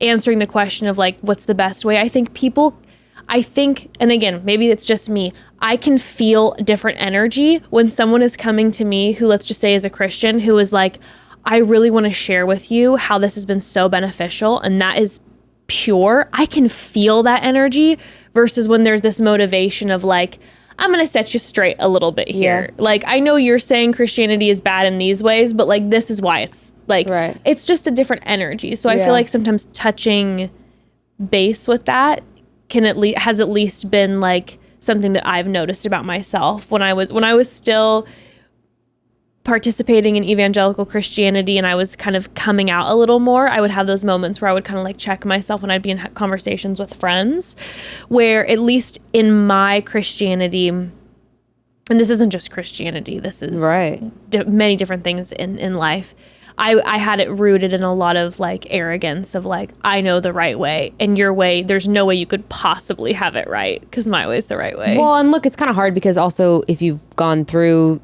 stuff with Christianity, like I'm probably going to interpret most people. I'm going to misinterpret though I personally will misinterpret people's motivation. I will be immediately be triggered by anyone 1,000% talking about like the piece of Christianity. So there's kind of, for me, and even someone asking, literally just for me, someone asking like, hey, that is like really triggering to me. Cause also I'm like immediately thrown into a thing of like, if I say no, I don't want to hear about it, then like, what is this person going to think about me? But then if I say yes, then I'm going to have to like hear about something that I really don't want to, and like, panic, which isn't their responsibility. It's like my own. Yeah. So to that, I would sort of say just like share briefly about your own experience if it's appropriate in the moment.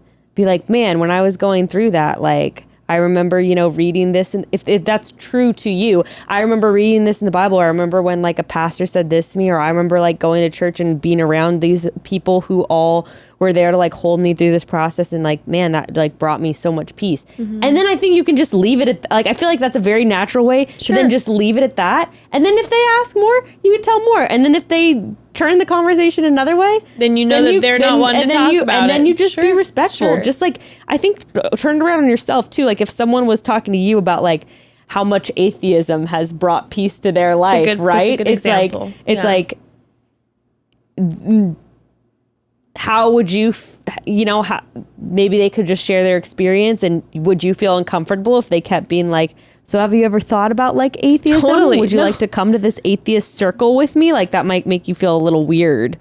That's a great point. So, that's a very good point. I would try to sort of like put some, if it was the opposite of what you believe, kind of, or something that you might be triggered by. And by the way, my thing, not to shame this person at all. Like I said, I can only draw from my own experience and know that like I was in sometimes those places. And again, it's not just Christianity. It's in other parts of my life where I was coming from a place of like, I know I'm right, and that's why I'm going to share it. You don't have to defend it, right? It's like, that's kind of to your point too. Right. It's like you also don't have to defend Christianity to someone who has. I was going to say to this person though too, let's like, just to speak to them also, like if you do share and it's something that like it means so much to you because Christianity has brought you peace, and the other person like really gets triggered or is like shuts down or is like, get out of my face or whatever, just know that like it's maybe not about you, and there's not personal. other, and it's like there's a lot of triggers that people have and so many layers, and to not take it personally. And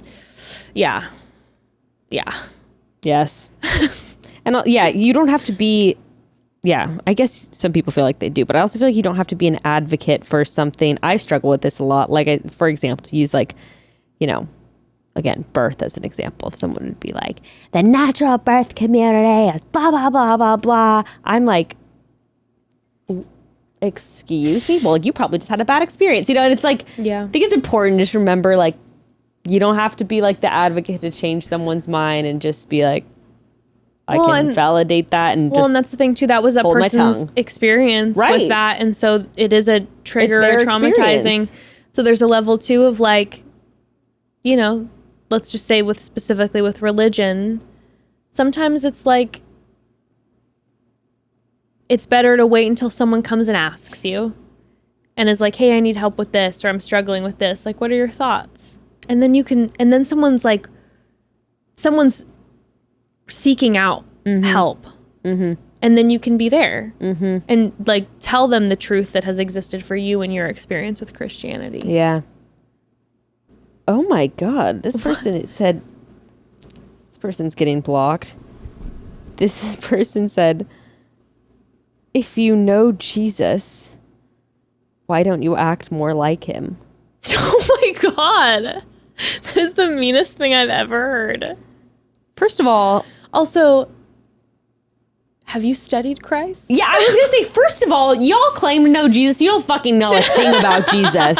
You saying Jesus lover? I don't really think you know what he's... Do not get me started, especially on Jesus economics. I will tear you all to shreds, you greedy fucking bastards.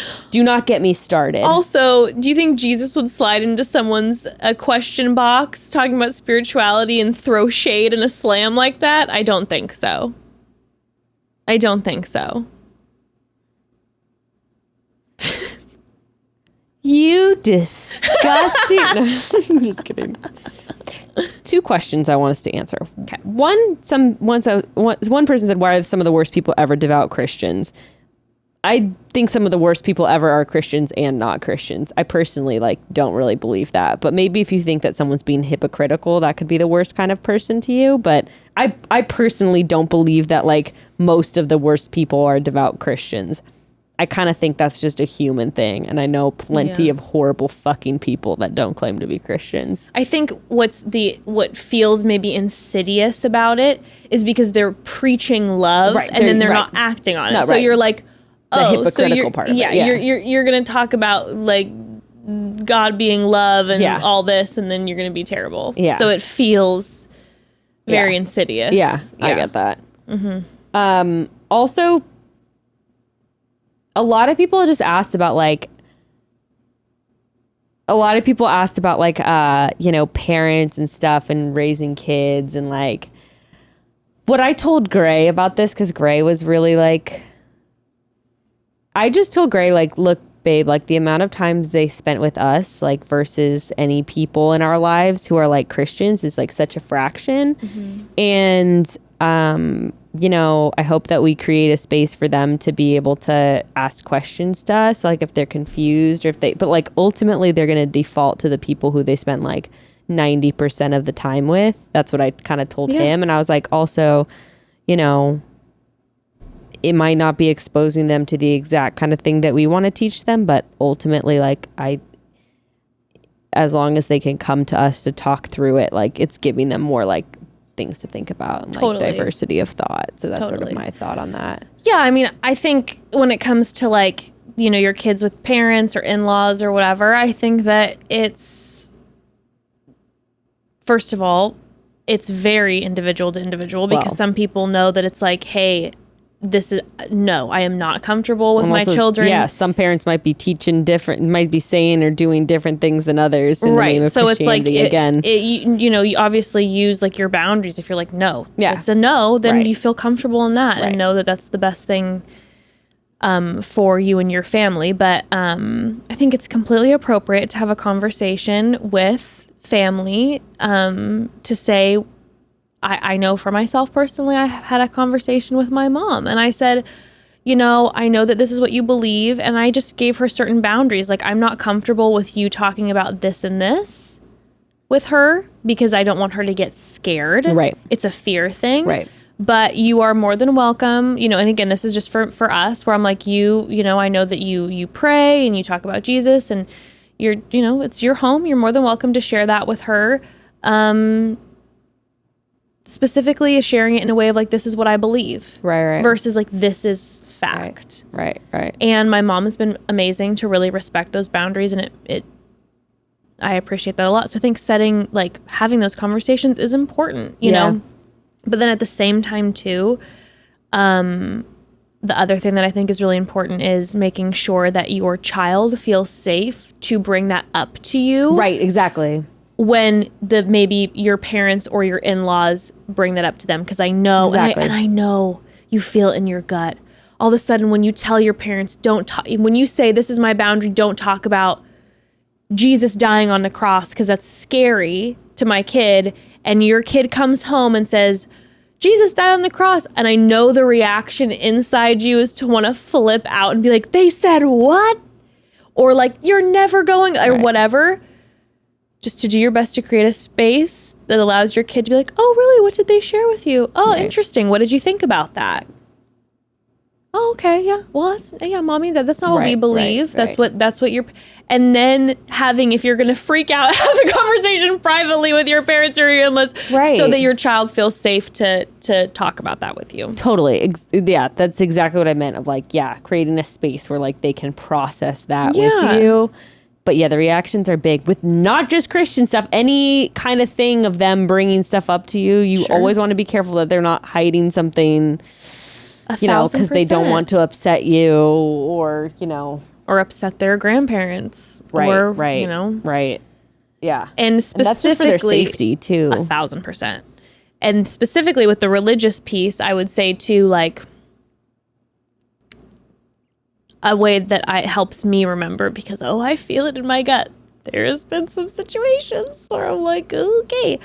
Where I'm like, okay, deep breath. This is your trauma, not your child's. Don't dump your trauma on your child right now. Receive it as face value for what she is experiencing and have that conversation. Then, you know, walk away, get in your car, and you can scream in your shut car alone about your trauma. Yep.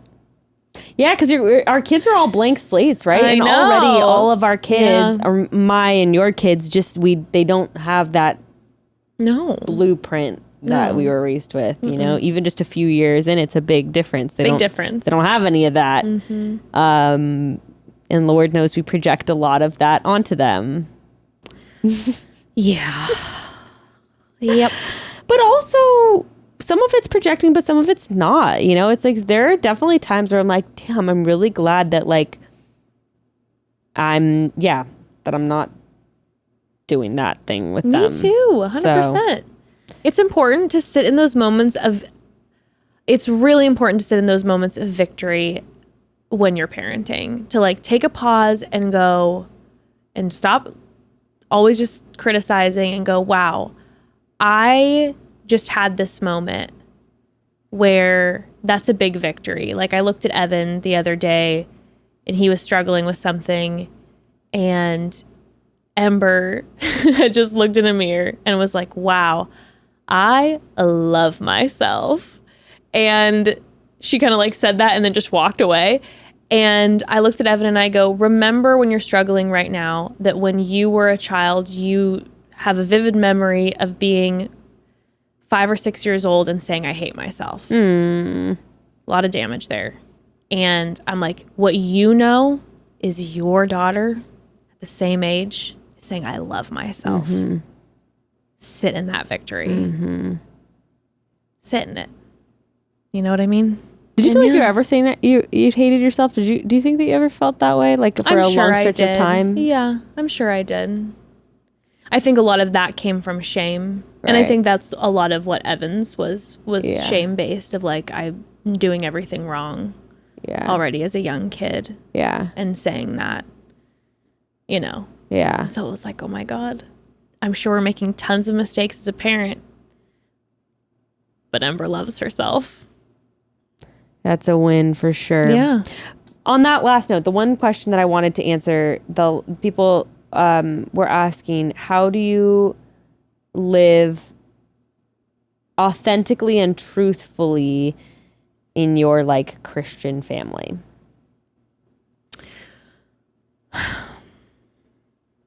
That is a question with two sides a little bit for me, because one side of my family I now have a very open flowing conversation with. You can just stick with the like any kind of part of the family that you feel like the least accepted, and I would say in your authentic, truthful self. Okay. Answer it from that perspective. Okay. From the part of the family where it's not accepted, I've created boundaries and have learned that there are, for a while, those boundaries involved time spent, and that had to be more limited just for my own mental health, and honestly theirs as well, because, I was a trigger too. Yeah. But also boundaries in conversation. I'm not sharing certain things. And that's not me being inauthentic.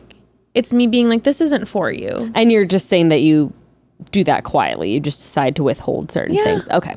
Versus saying to them like, oh, I don't want to talk about that. No. Yeah. I just don't bring certain things up. For sure. And it's not living inauthentically. For sure. It's just more like, you're not a safe place for this. Also, so I'm not going to bring it up. Yeah. And also I've had moments too where I am actually not bringing things up, like also to not hurt the other person. Sure. And like, I think that there's certain messages we get in culture sometimes of like, well, and I say it too, of like, that's not your responsibility. But also like sometimes it's like this. Sometimes like I'll hear like I'll use an example. Sometimes I'll hear something upsetting about like, let's say Gray's gym. I don't have to tell Gray that. Is it me like hiding or lying to him? No, it's just saying like, I don't need to like make him feel upset for like no reason. He doesn't need to know this. Oh, 1,000%. And so there are plenty of things with my family where it's like that, where it's like, well, they don't need to know this. So I am going to just like hide. I guess you could call it hiding, or I'm just not going to bring it up, or I'm going to sidestep it because I don't need them to feel pain.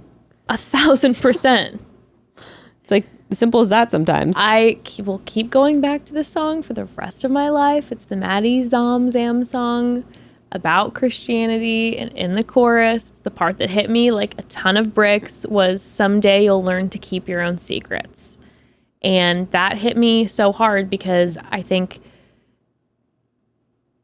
there is an indoctrination in a lot of evangelical Christianity of like, God sees everything, so you need to just expose it all. Like, because if you don't, you're lying, you're hiding. And it's like, no, some things are sacred just for you, or for certain friends, or for your partner and you, or whatever. And that's not hiding or lying something. That is literally having boundaries and being like, I don't feel comfortable getting up in front of this group of people and sharing that. That's not for them.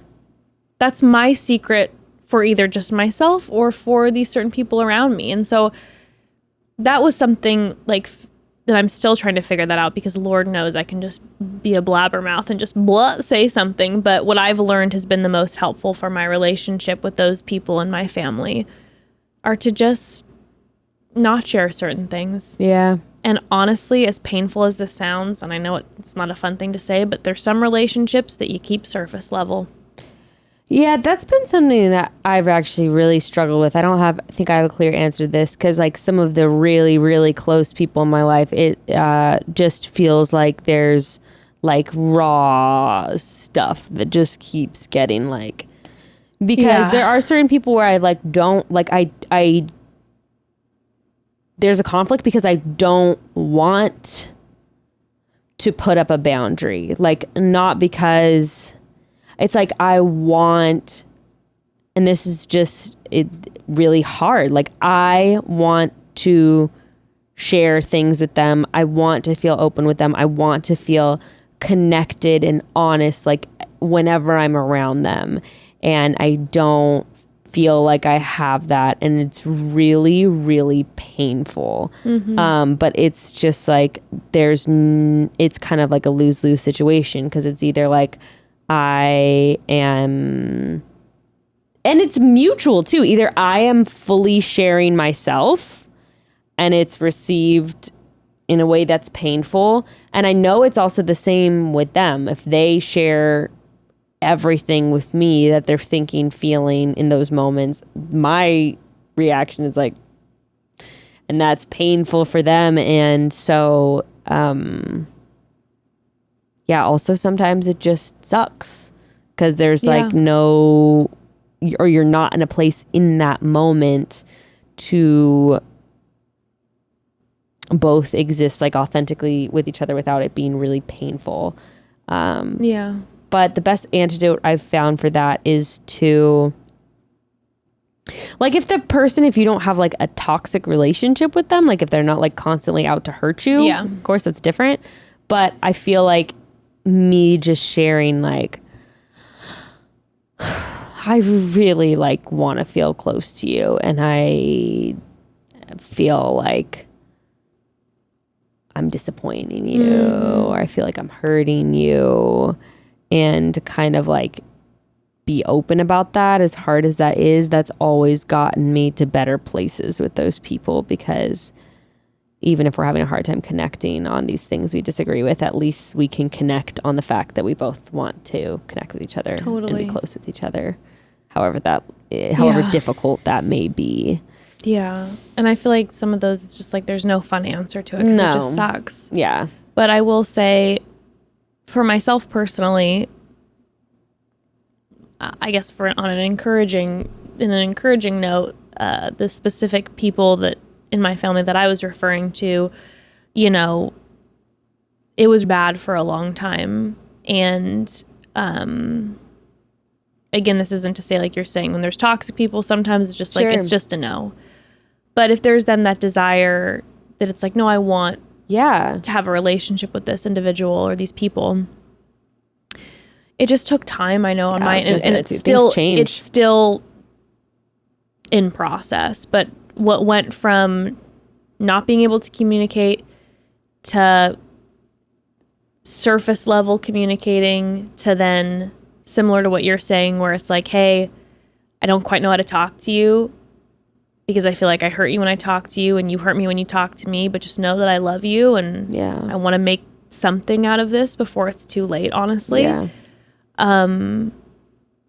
Eventually formed into something that's like a more than a surface, and I have hope that maybe it'll get farther along, but it's something, you know, and it ain't easy. It's not an easy answer. It really isn't. It's not a fun answer, but it's just the truth, you know? Well, on that depressing note. I know, I'm like, what an intense note to But look, it's not easy. It's not easy. And I think that's the thing about Bible Broads. It's not easy.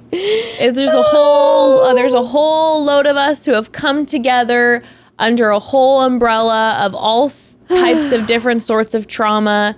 But the fact of the matter is that the non-upsetting part about all of it is that we do know that you are not alone. Yeah. You're not alone. And granted, sure, everyone's experiences are different. Yours and mine experiences are different. But like, I knew once I started to talk to you that I was like, oh, I'm not fully alone. Like, she gets this. Yeah. There are so many other people out there who are getting it with you. And so don't feel like you're alone, because you're not. And that like conflict in community and family and friendship and all of that is so not isolated to the Christian universal, community. Baby. That's universal, baby. Difficulty and connection and authenticity and living in your truth and all of that is unfortunately such a big part of the human experience. Mm-hmm. And so even if someone may not be able to relate to your religious trauma, I'm sure they got other trauma they can relate to with you, baby. And we're all wading through a hard existence. Oh my God. No, but like conflict and all of that, you know, it's like,